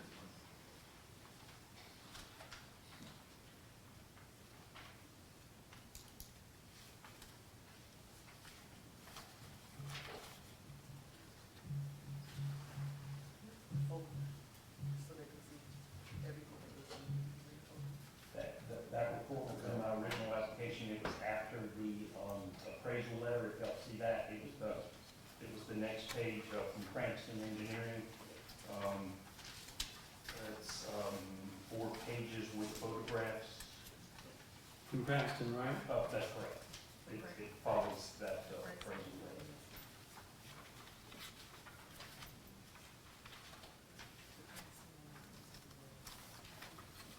I don't think we have the Cranston letter in here. Well, we apologize for that. So sorry, this is a big packet, so we do apologize, but we'll get that to you so that you can see it with regards to the structural assessment. So we have it upstairs, so I apologize if you will allow us to table it while we go grab it. If that's the will of the body, we'll go grab it. I want to get this handled, so if you don't mind, have someone pick it up and come back so we can see it. Thank you, Mr. Lane. All right. Hold you over just a little while. Okay. To go to the next one, and we'll pick it back up. Thank you very much. Next, COA.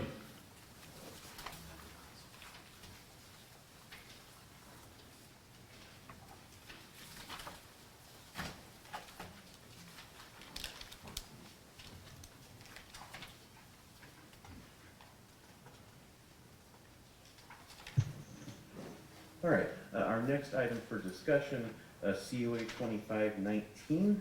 This is a petition by Martin Washington on behalf of Property Brothers and Sisters Holdings Incorporated for a certificate of appropriateness at 204 Telfair Street, located within the Old Town Historic District.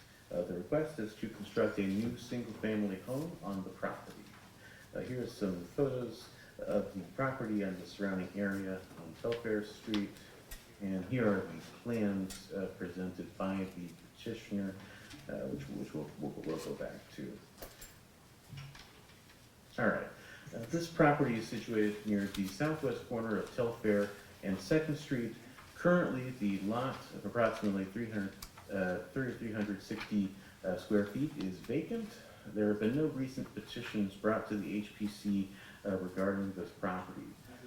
The petitioner is requesting approval for construction of a new 2-story single-family home.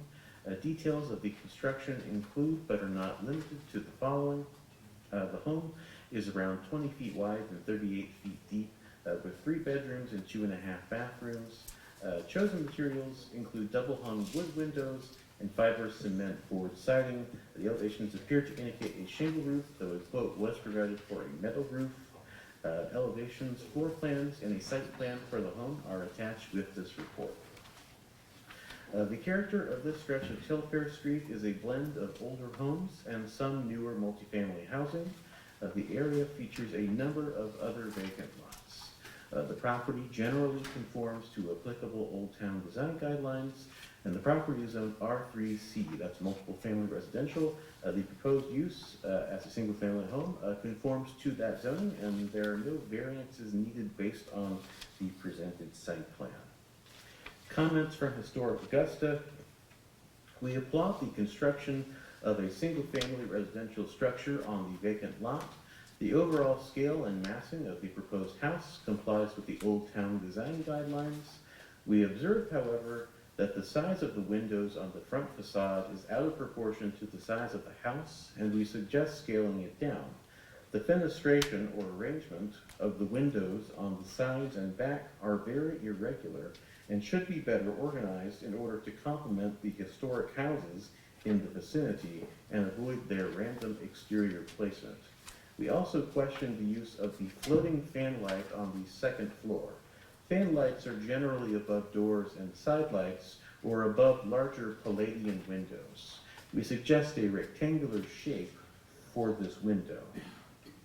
At this time, staff recommend approval of the petition with the materials chosen of fiber cement board siding, wood windows, and asphalt shingles. We'd also recommend condition of any conditions as the commission deems appropriate. That concludes the presentation. Is the petitioner attendance? Please state your name, address. Mark Washington's my name. I'm here on behalf of 204 Telfair Street. My address is on Montclair Street, but 204 Telfair Street. Do you have anything to add to this report and the application? No, I'm excited about building new construction in Old Town. And these are the plans that me and my architect came up with that fit the size of the lot. And I appreciate the feedback. I'd be, open to discussion about the window size, if that's something that we need to discuss or something that we need to modify. But it is as written. Our presentation is as written. Thank you. Is there anyone in the audience care to speak to this application? Going once, going twice. Okay, commissioners, do you have questions of the applicant with this at this time?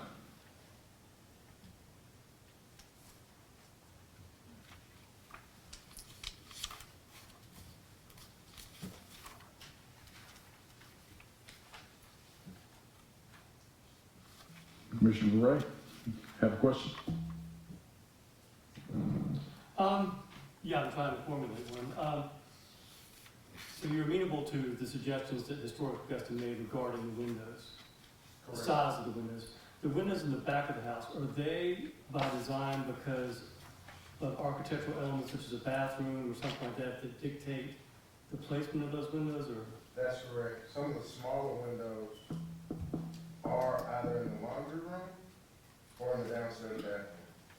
I think one of the suggestions was the fan, the half moon, right, that can be adjusted to a square.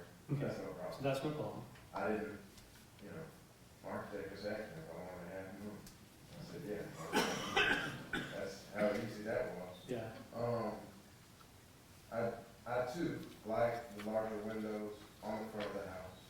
I too have done some restoration in Old Town.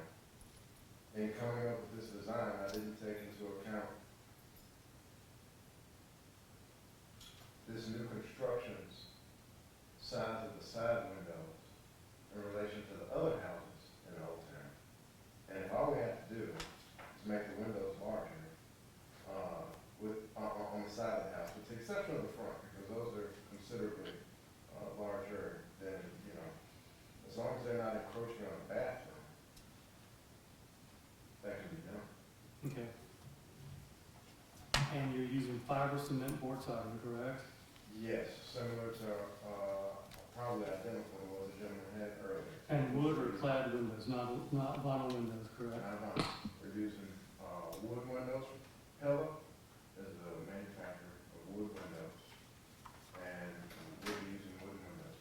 Okay. The fiber cement will be the hardy plank,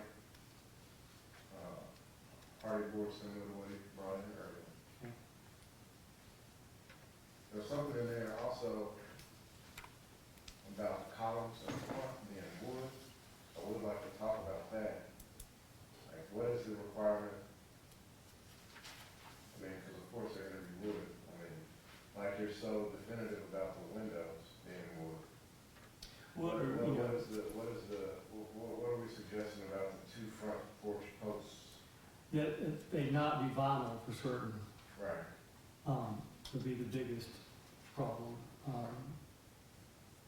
Normally wooden columns, just because you can't get that look any other way than to go with wood.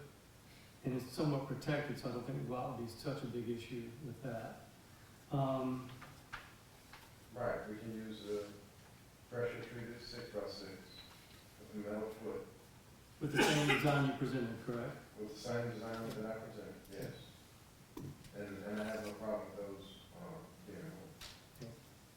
They would be fine. Thank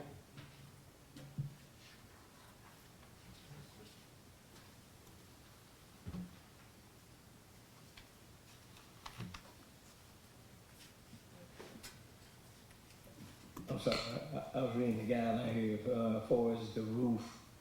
The roof you're going with is, what, Asphalt shingles? asphalt shingles? Yes, sir. Okay.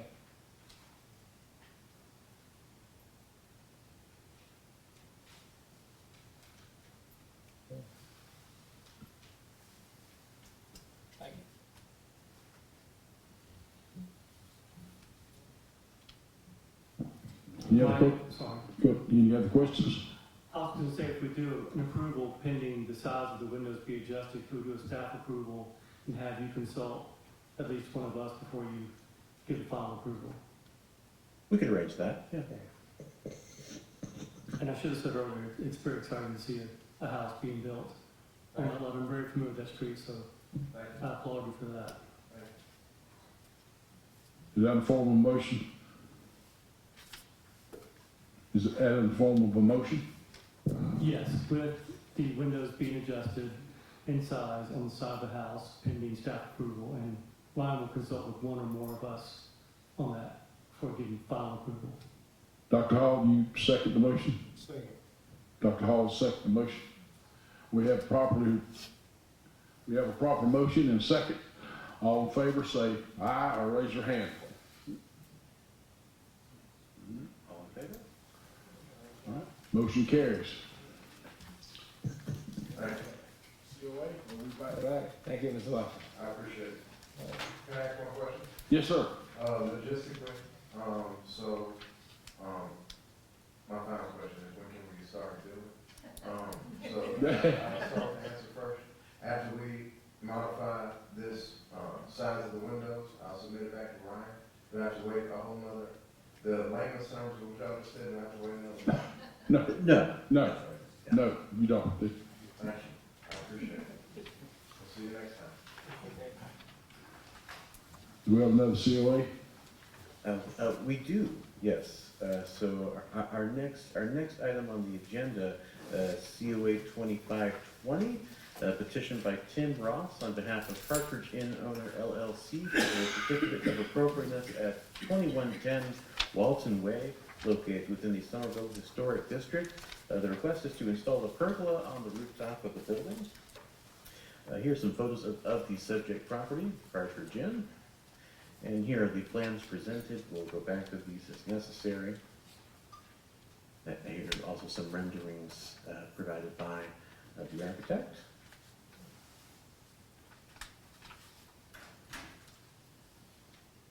All right. This property is situated at the corner of Walton Way and Hickman Road. It also borders Meg Street to the west. The parcel is home to the Partridge Inn, a hotel originally built in 1836. No recent petitions have been brought to the HPC regarding the main hotel property.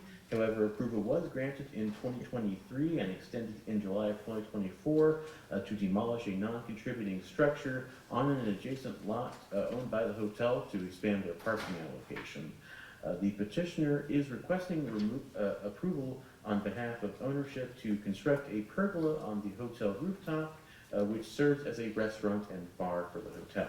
The pergola, which would be built with white aluminum, would allow for additional lighting and ceiling fans for patrons. The property is situated along Walton Way in the eastern portion of Somerville and is located across Walton from the Bon Air, an erstwhile rival hotel that has since been converted to housing.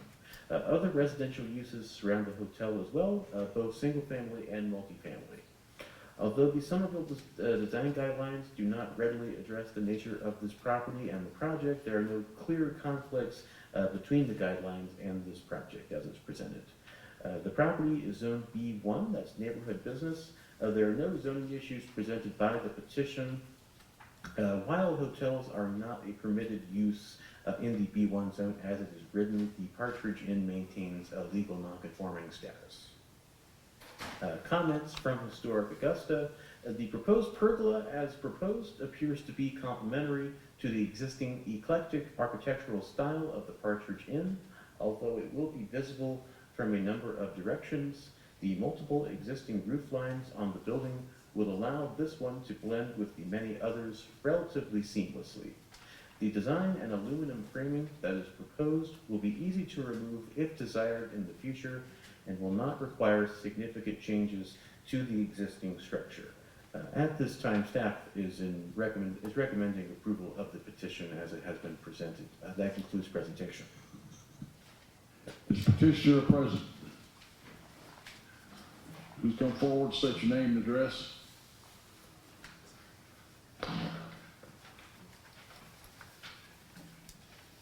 Good evening. My name is Alex Campbell. I'm a principal with Raven Architects located at 260 Peachtree Street in Atlanta, Georgia. I'm here on behalf of the petitioner, Tim Ross, for 2110 Walton Way. Do you have anything to add to the application? Mr. Chairman, I do. The applicant is looking to add the shade structure to increase functionality of the rooftop for the patrons and residents of the city of Augusta and guests visiting Partridge Inn to provide additional shade and covering to extend the usability and functionality so that the guests may enjoy the beautiful view of downtown Augusta. As the architects, we took care to create a design without columns that gently touched the existing facade so as to provide minimal disturbance to the original architecture and also to complement the existing structure and not detract from it.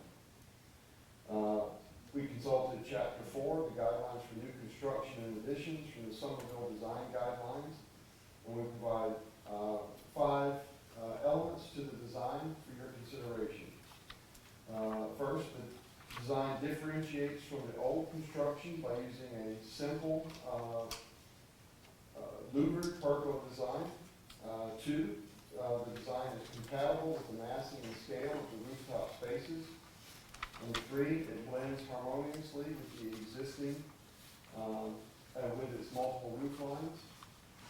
Number 4, it has a very limited visual impact from surrounding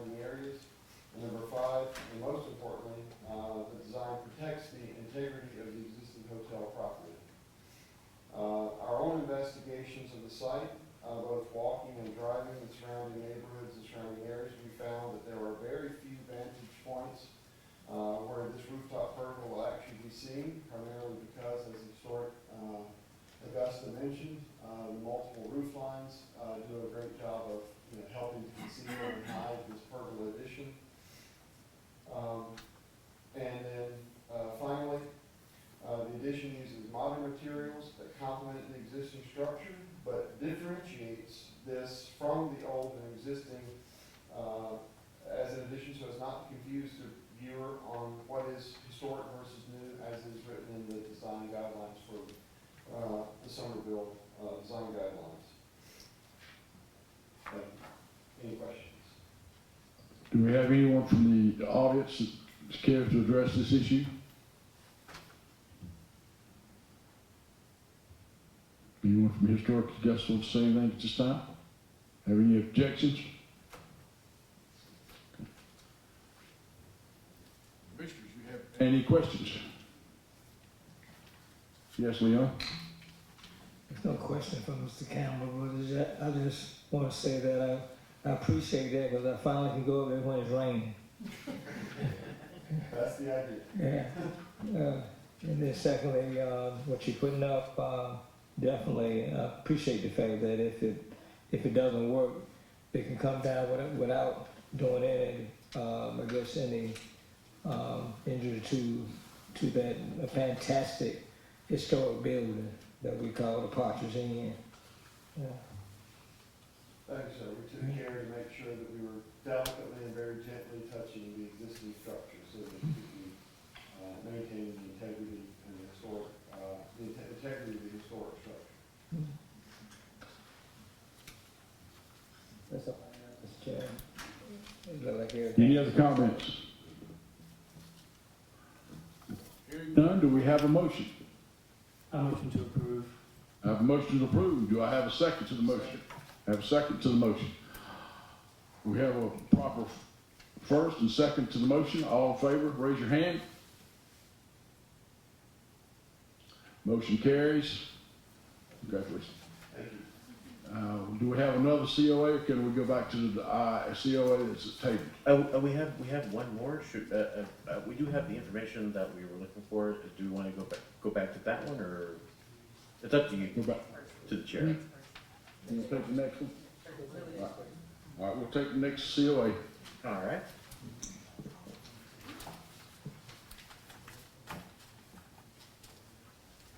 And so item number 11, COA 2521.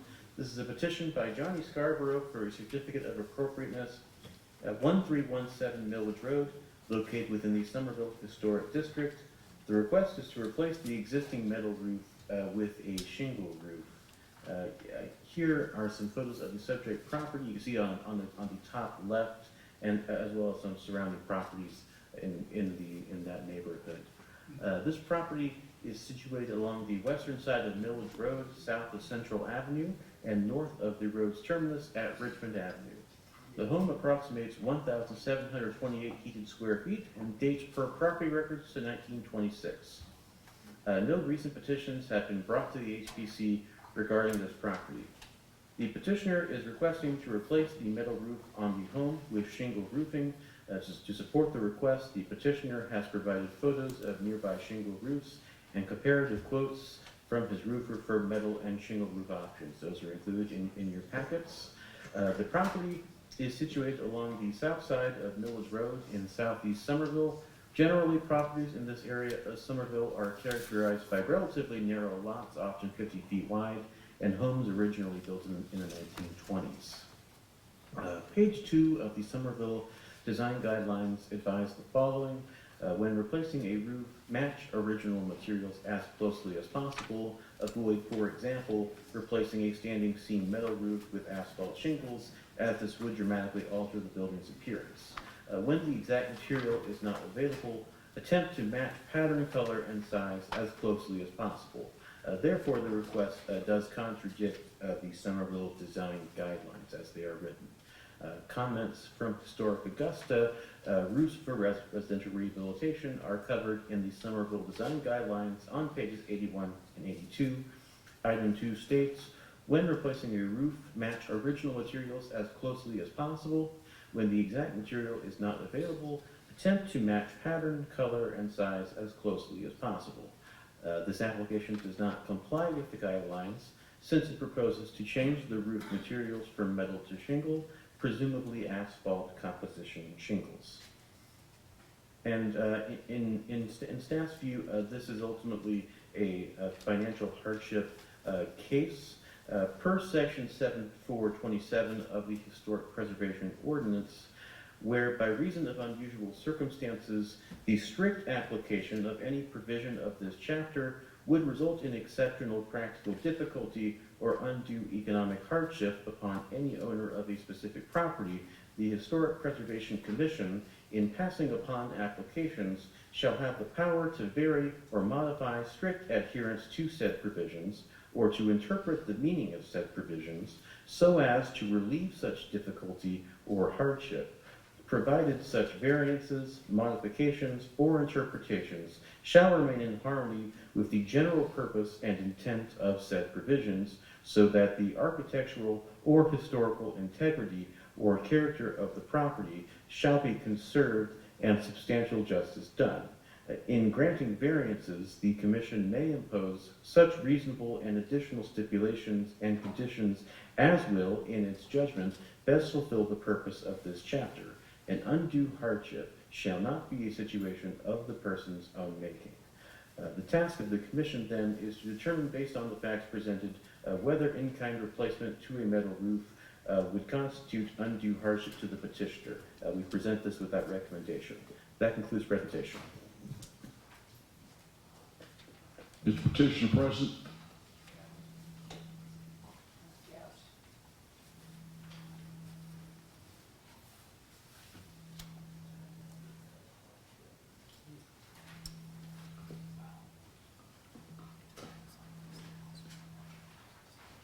Please state your name and address. My name is Johnny Scarborough, 1317 Millage Road, Augusta, Georgia. I have been in that house a little over 5 years now, and just to, I know it doesn't matter a lot to the Historic Society, but I took pictures of 17 houses on my block, and 3 of them are metal roofs. And I know that doesn't matter to y'all, but I'm here for hardship reasons. I live on a fixed income, and a shingle roof, the last best estimate I got was $9,450, and a metal roof was $15,450, I believe it was. Considerable difference. So, being on a fixed income, I have a little in my savings, and it's going to go for a roof. It was damaged from Hurricane Helene, and I had insurance on my home, excuse me, with Allstate, and I filed a claim. I just knew I had coverage to get my roof fixed, but they denied it. They said there's an endorsement in your insurance that doesn't cover replacing the roof from a hurricane. So that's the situation I'm in right now. And I have the name of the lady that came out and did the appraisal, she checked out the roof and all that with Allstate, and also with my home. Her name was Danielle Abbey, 847-612-3948. She did the estimate on my home, the damage on the roof.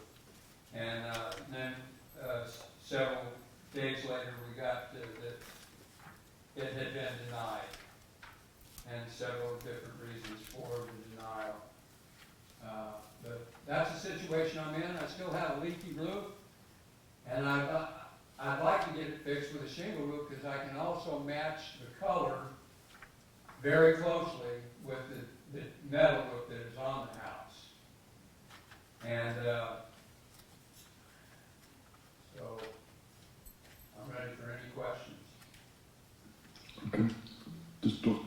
Is there anyone in the audience that cares to address this issue? I'm Donna Cochran, I live at 724 Green Street. Okay. I'm trying to assist Mr. Scarborough in that regard. Due to the damage to the roof, there's been extensive leakage inside, and we enlisted a person to help paint. Alexander with Fresh Cut Painting, he came by today. He has seen the damage due to the inside, due to the damage to the roof. So we were hoping sooner the better to handle this now that we've come to the conclusion. We've been told we should consult a lawyer in regard to all state, but at this point in time, that's moot. But Alexander had a great suggestion as far as color, and I think it would be so charming to have an asphalt roof in this reddish color, which the tin roof right now is in this red color. And the actual metal roof, I think, is more than what Mr. Scarborough stated. It's almost double of what, versus the asphalt versus the metal.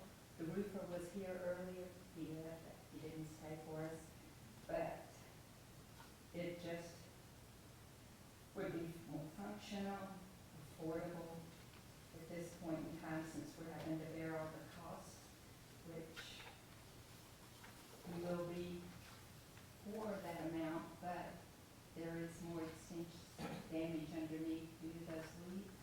The decking will need to be replaced at $150 per each piece of wood for that decking, and it will be expensive. And just want to maintain the home, get it to look cute, and no more can be done to the home until some of this is repaired from the roof to the inside. And that's what we want to do, and then come back and paint the outside.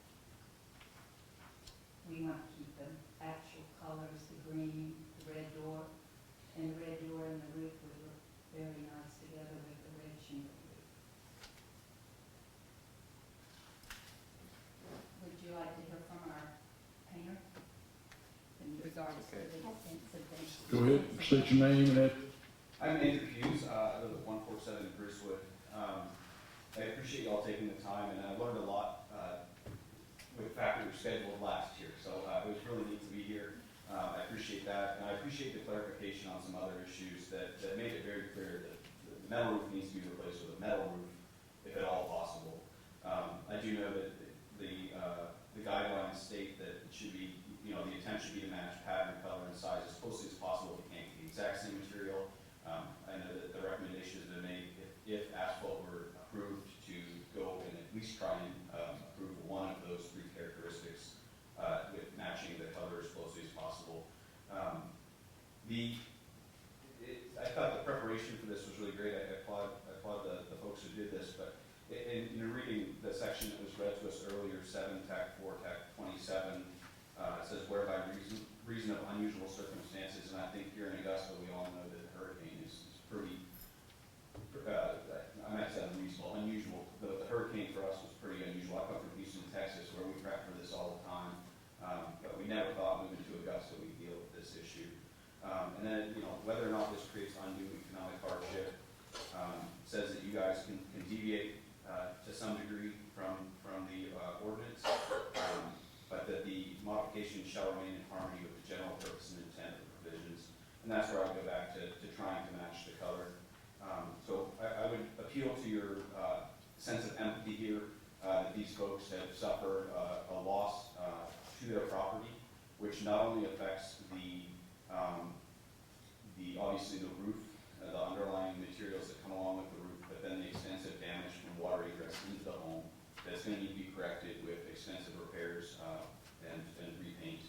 That's going to add a bunch more costs. We haven't got our quote out for them yet, and I'm not sure that we'll be the painter that gets to work for them, but being a victim of Hurricane Harvey as well, when I heard that there was an opportunity to come here tonight and support them, I wanted to do that. So I ask you to really consider approving this for them. Visiting the property, I think one of those photos must be from the rear, but from the front of the property looking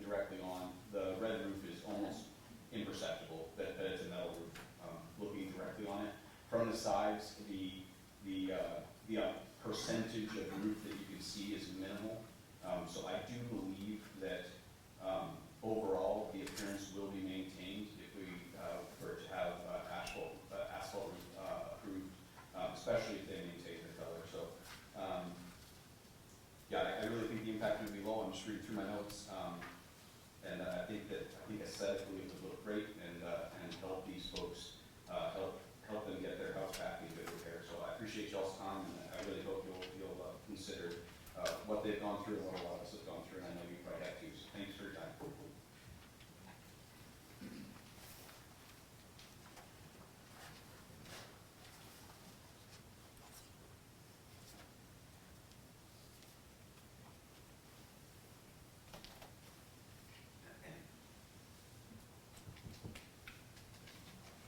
Do you have any questions from the audience? Yes, ma'am. I just wanted, may I speak? Come step here, name and address. Sure. I'm back, Christine Nelson-Chung, 2540 Henry Street. And I wanted to stay for the duration of the meeting because I wanted to hear, what other folks were doing in our community. And I just have to say, your home is lovely. And the fact that he's maintained his home in such a beautiful way, and I empathize having limited, income. And I think we should, as a community, make every effort to help this couple maintain their home and stay in their home in a habitable manner. And I think they're doing everything that they possibly can to try to maintain the standards and be, good stewards of their home. And I think that's what the whole point of the historic community is here. And so I would just heartily endorse and applaud their efforts to do this. And I hope that you have it in your hearts to make the right decision. And my shirt says Live Pono. That's a Hawaiian word, Pono. I'm from Hawaii. My husband's Hawaiian Chinese. I embrace the culture of the people of Hawaii, and we are all about doing Pono, living Pono. Ika Pono is what we say, and what that means is to be honorable, live righteously, and do the right thing. And to me, this is a no-brainer, approving this gentleman and this lady's appeal. So, Ika Pono. Thank you. Any other comments? From the audience? Okay. Commissioners, do I have comments or questions? I have a question. Mr. Scarborough, how long ago was that metal roof put on that residence? When I first bought the home, it said it was 6 years old. I moved in 2020. Okay. So that is not original, is that correct? It's the original roof. That's the, no, when you all moved in. I'm talking about from day one, when that building, when that house. I do not know. The home was built in 1926.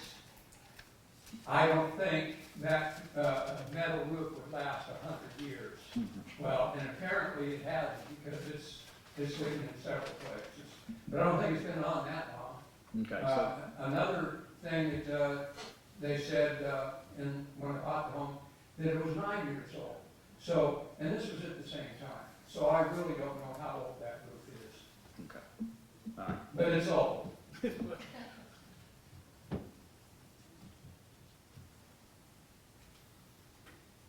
if I may? Yes, go ahead. Is the damage so extensive that not only does the tin roof have to come off, but the decking underneath has to be redone? Is that, am I understanding? From two correctly? people that I spoke to, giving me an estimate on re-roofing, they would have to replace several places under that has been damaged over the years. And they told me that it would be $150 a sheet, 4x8 sheet, I think 3/4 thick, to replace bad decking. Okay. And the roof itself is beyond repair as far as repainting, repairing the leaks, all that? Yes. Okay. It's had hail damage. There was a hailstorm a couple of years ago and it damaged it from that and the hurricane and just age has really got that. It wouldn't surprise me if that was 50 years old.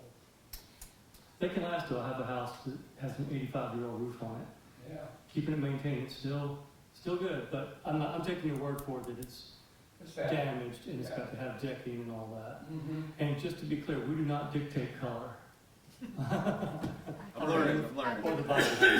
I was just charmed by the redness of the roof, the tin roof, because it does look, it has that historical charm. And by thinking out of the box and thinking asphalt roof, shingle, red would be charming. Whereas most everything in the neighborhood is the gray or that monotone.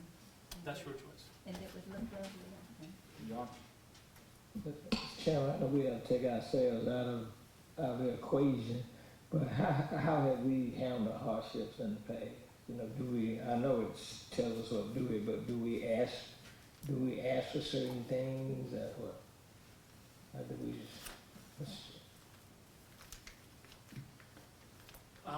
There's no set procedure. If you feel that you have sufficient information to prove undue hardship, you can act on that. Alternatively, you can ask for further information, like a postponement, which you do often, but it's sui generis. It's every individual case is its own case to be considered. thank you.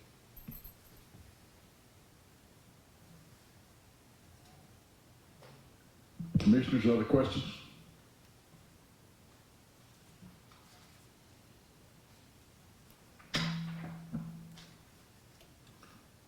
Okay, gentlemen, ladies, do we have a motion? Make a motion to approve the request. Do I have a second? We have a second. All in favor say aye, excuse me, raise your hand.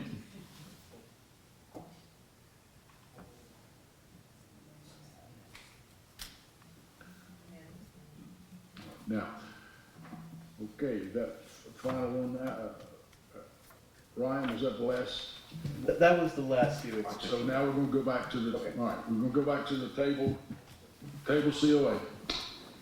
Mr. Boardman. Sir, they didn't realize, they don't know what the final outcome was. Oh. So you want to tell? You're approved. Thank you very much. Approved. It was approved. I'm Thank you sorry. very much, everyone.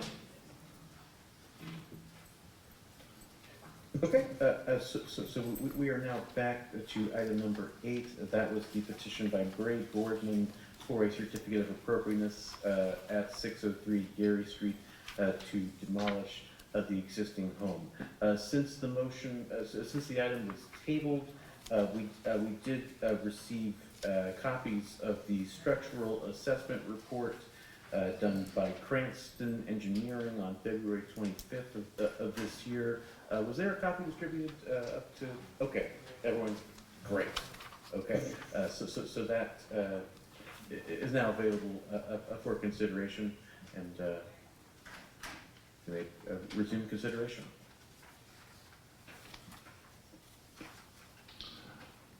Mr. Boardman? Come back. Yes.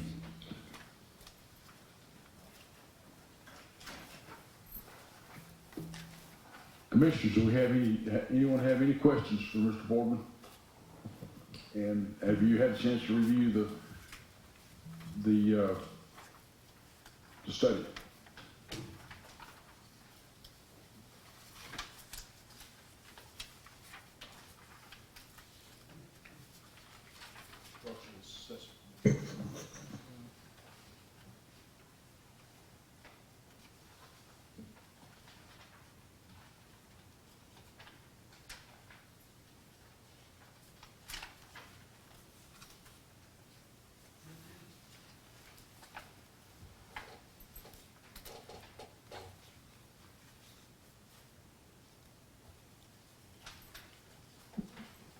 Mr. Boardman. Yes. I didn't know where you're coming from. I know you've been at this a long time, and you really can't save this one? I really can't. I mean, I've saved on school, and like I said, I live in a 1911 house, but it was well taken care of. This house has been vacant, and the utilities have been cut off for 8 or 9 years. And it's not, I mean, I built a lot of these things myself. I'm a subcontractor, and I did the schoolhouse. Richmond County took great care of the schools, so that was a no-brainer. But this one is so far gone. If it wants to be an energy efficient house, it's not economically viable. Matter of fact, it may even go above market value to restore it. But I'm all about restoring. I don't come present that application lightly. Yeah, no, that's why I asked you that question. No, are you sure you can't say this?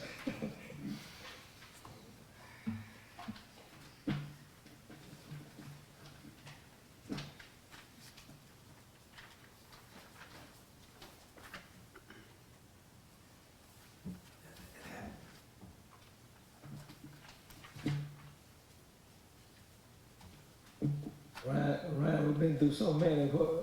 After you all looked at this and looked and got tripped, what was y'all? I know at first you all wanted some time, so I believe there's been a change of heart. We amended our recommendation because initially with the packet, we did not have a post-demolition plan. That didn't come in until March 25th. So just a few days ago, we got that. And once we saw the post-demolition plan, which is on the screen now, we changed our recommendation to approval.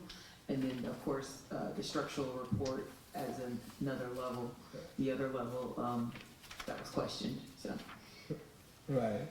Staff is recommending approval with the requirement that they comply as closely as possible to the concept plan as presented.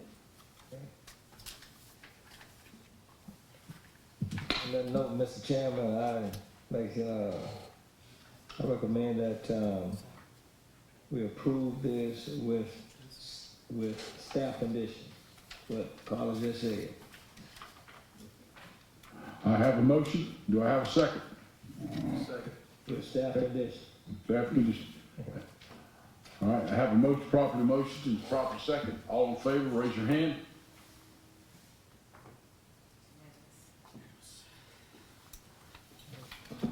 There's to be unanimous. Y'all's time for volunteers. Any other agenda items, Ryan? Yes, item number 12 on your agenda is a discussion of updates to the Augusta Historic Preservation Ordinance, HPC bylaws, and or rules of procedure. I will defer to the director. I don't have a clicker, so don't go too far. All right. So, just in general, there's not going to be a smoking gun here. I'm going to move fairly swiftly. There's not a whole lot that's broken, okay? I haven't deviated from where I stood on it last November.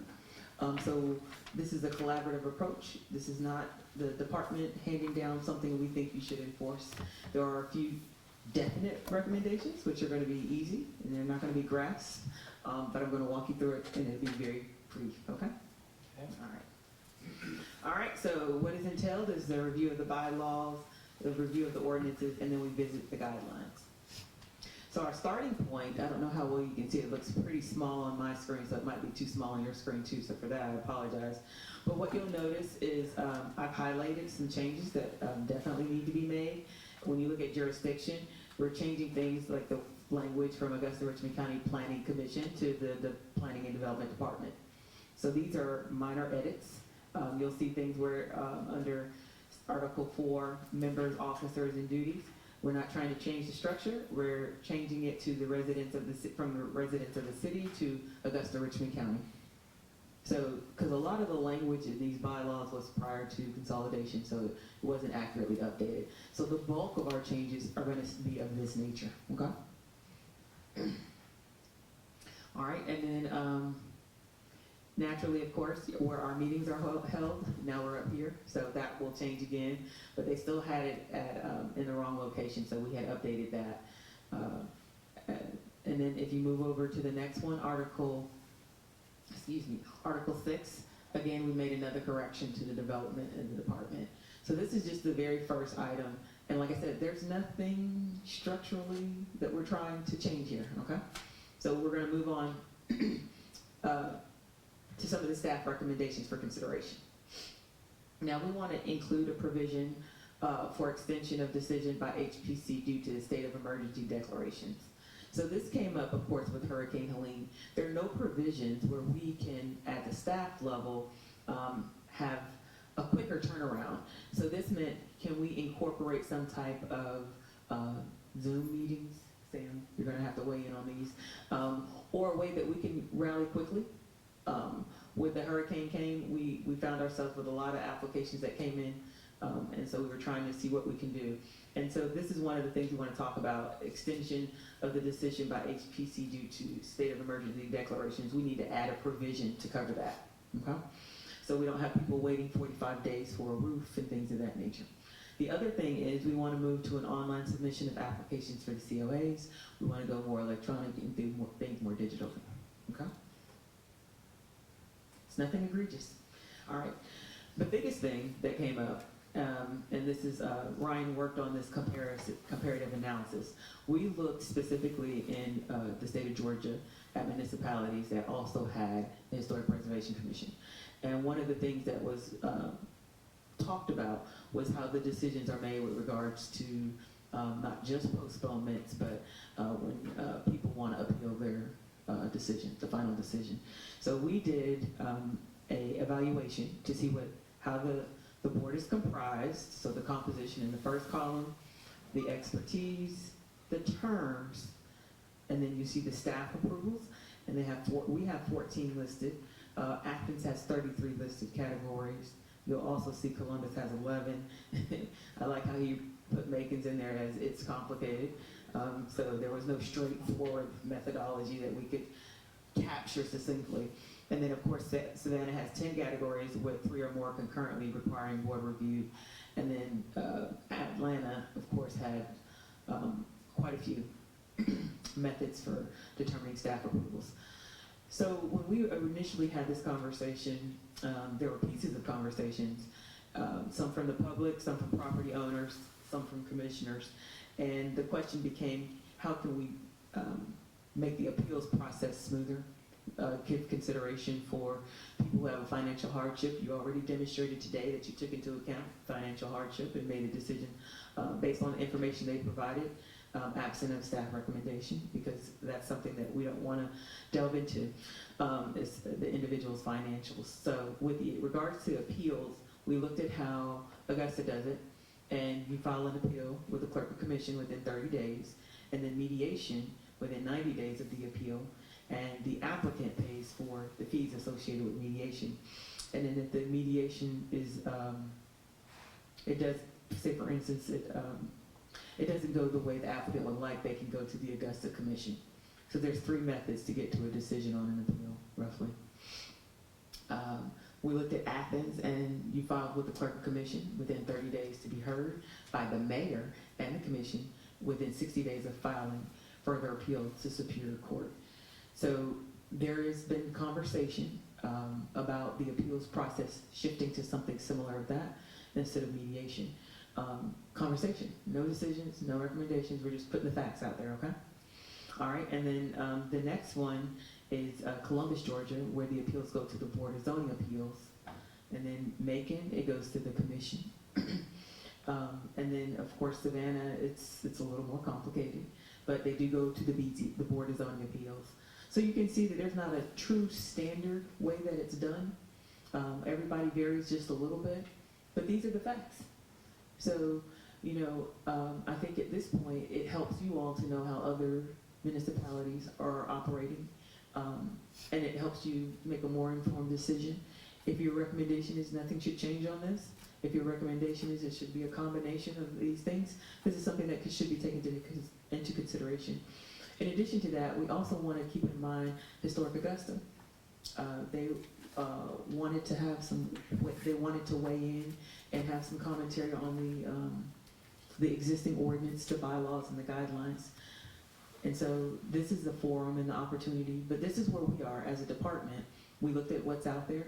We don't see a path that looks to be delineated and specific to everybody doing the same thing. Everybody's doing something a little different. So our recommendation isn't something egregious. We want to fix some of the editing, update it, and then we want you all to tell us if you like the way the appeals are run, if you don't like the way the appeals are run, or have another suggestion altogether. And again, we'll get this to you in writing. And from there, We have some other suggestions, but the umbrella of this conversation was around how the appeals are handled. But for research and discussion, we don't want to put anything out there without collaborating with you all. We wanted to talk, of course, about the appeals process for denials, the post-demolition plans and criteria. That's another one of the things that has come up. As far as even today in our meeting, we talked about, do you have the post-demolition plans? That's a criteria that some wanted to go away. But I will tell you, having researched it, that it is pretty much a standard. It's not unusual. There are exceptions to the rule. So you have already established that you don't have to follow the precedent. There are times when you need to deviate. So does the plan or does the ordinance need to change necessarily? Maybe not. But these are the topics that are utmost important, that are being brought back to the department to address and then bring to you all. Revising the pre-approved materials. This is something that needs to happen on a continual basis. We haven't had a real good workshop as a HPC to talk about the pre-approved materials to see if that list should be expanded. We had gone through a phase last year where individual members of the HPC were asking for a spec sheet, and spec sheets weren't required, and things of that nature. So it felt like to the applicant that the criteria was changing for what was required to be submitted. So we have, of course, updated the application and things of that nature. But if you would like to have that spec sheet as a requirement, because that was used in several motions over the last 2 years for denial, postponement, and that frustrated some of the applicants. So that's something that needs to be done. And of course, at a staff level, we are incorporating more checklists to help streamline some of the decision making. And you'll see the reports start to be tweaked a little bit more. The recommendations will be very, very much more specific. And even today, that's when I asked them, can you go back and refine exactly what you're saying so that when we send their letters of approval, they will know exactly what we have said and what the HPC has recommended. So these are the top 4 issues that have been presented to us as a department with regards to the HPC. These are the top 4 topics that I would like for us to discuss when we don't have an agenda that's quite that long. So today has been a long day. It's after 8 o'clock, but these are the top 4. So I will generate an email with this slide attachment, and we'll see what our agenda is shaping up to be. We'll put it in each packet for the next few months. And as ideas come to you all, we get back together and we say, hey, let's take on 1 or 2 of these today. We don't have to do all of it at once. We do also have a workshop, a work session on April 2nd in regards to HPC. So there's going to be some conversation around this. So if you already start researching some of the talking points that you might want to have around, these are the top 4 issues. So think about this. Eric, you're here on behalf of Historic Augusta. Think about these 4 topics and see if you have some suggestions, because I do realize that there are things that we can do better as a staff too. There is room for improvement on the staff level. And so we're making those adjustments too. But that being said, I can field any questions you have right now, or you all can run out the door because it's almost 8:30. Not egregious, I told you. Carl, just one question.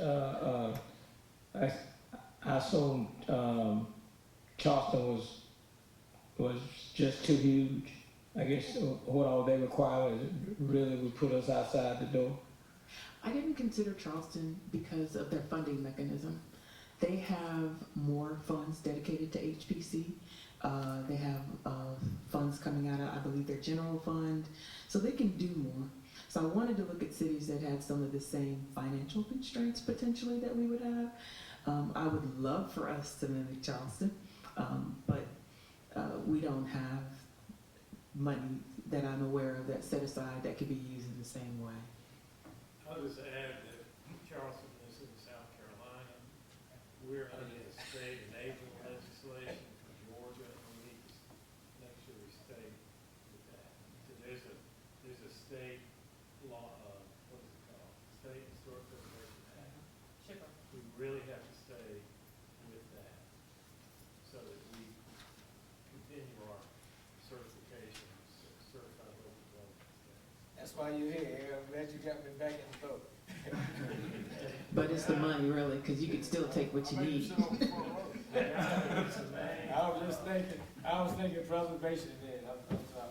The guy that was the main one that got this ordinance started back in the early nineties was here tonight. He's gone now, Ross Snow. And just so you know, we did put in the budget to have the ordinances consolidated, updated. You all know that the budget, we got, I won't say it was frozen, but we weren't given the opportunity to present new projects due to some financial constraints. Was at the department level, we did ask for it, we did put it in. So some of these things go in tandem with that. Some of the challenges you all face. In addition to that, I have identified some training. I want to bring the training to us about historic preservation. There's a well-known organization that does an extremely well job. So we're looking at bringing them here and inviting some of our colleagues who do the same thing, other HPC board members, and opening it up for that type of training. So I think it'll be a win. I know they did it in Savannah recently, and that's how we got the information about this particular group. So I'll bring that information back to you once I get sign off from senior leadership. Thank you. Or let me say administrator. I'll go through the administrator and the commission, and then I'll bring it back to you all. Thank you, Ms. Lane. I look forward to this. Any other information do we have on the agenda? Do we need to go to a legal session? All right, so item 13, we have approval of the minutes from February 27th. Mr. Chairman, I make a motion that we approve the minutes of the last meeting. Do I have a second to the motion? I second it. All right, all in favor, raise your hand. All right, minutes approved. Next All right. item. All right, and this information only in the back of your packets, staff approved COAs from the past month or so. And item 15, legal session, Attorney Mallard. Sammy Mallard, Law Department, nothing for the legal session. That concludes the agenda. No, we don't have anything? No. Good. I didn't know. Do I have a motion we adjourn? I did not know I how make a to. motion that we adjourn, Madam. Have a second? All in favor say aye. All right, meeting adjourned.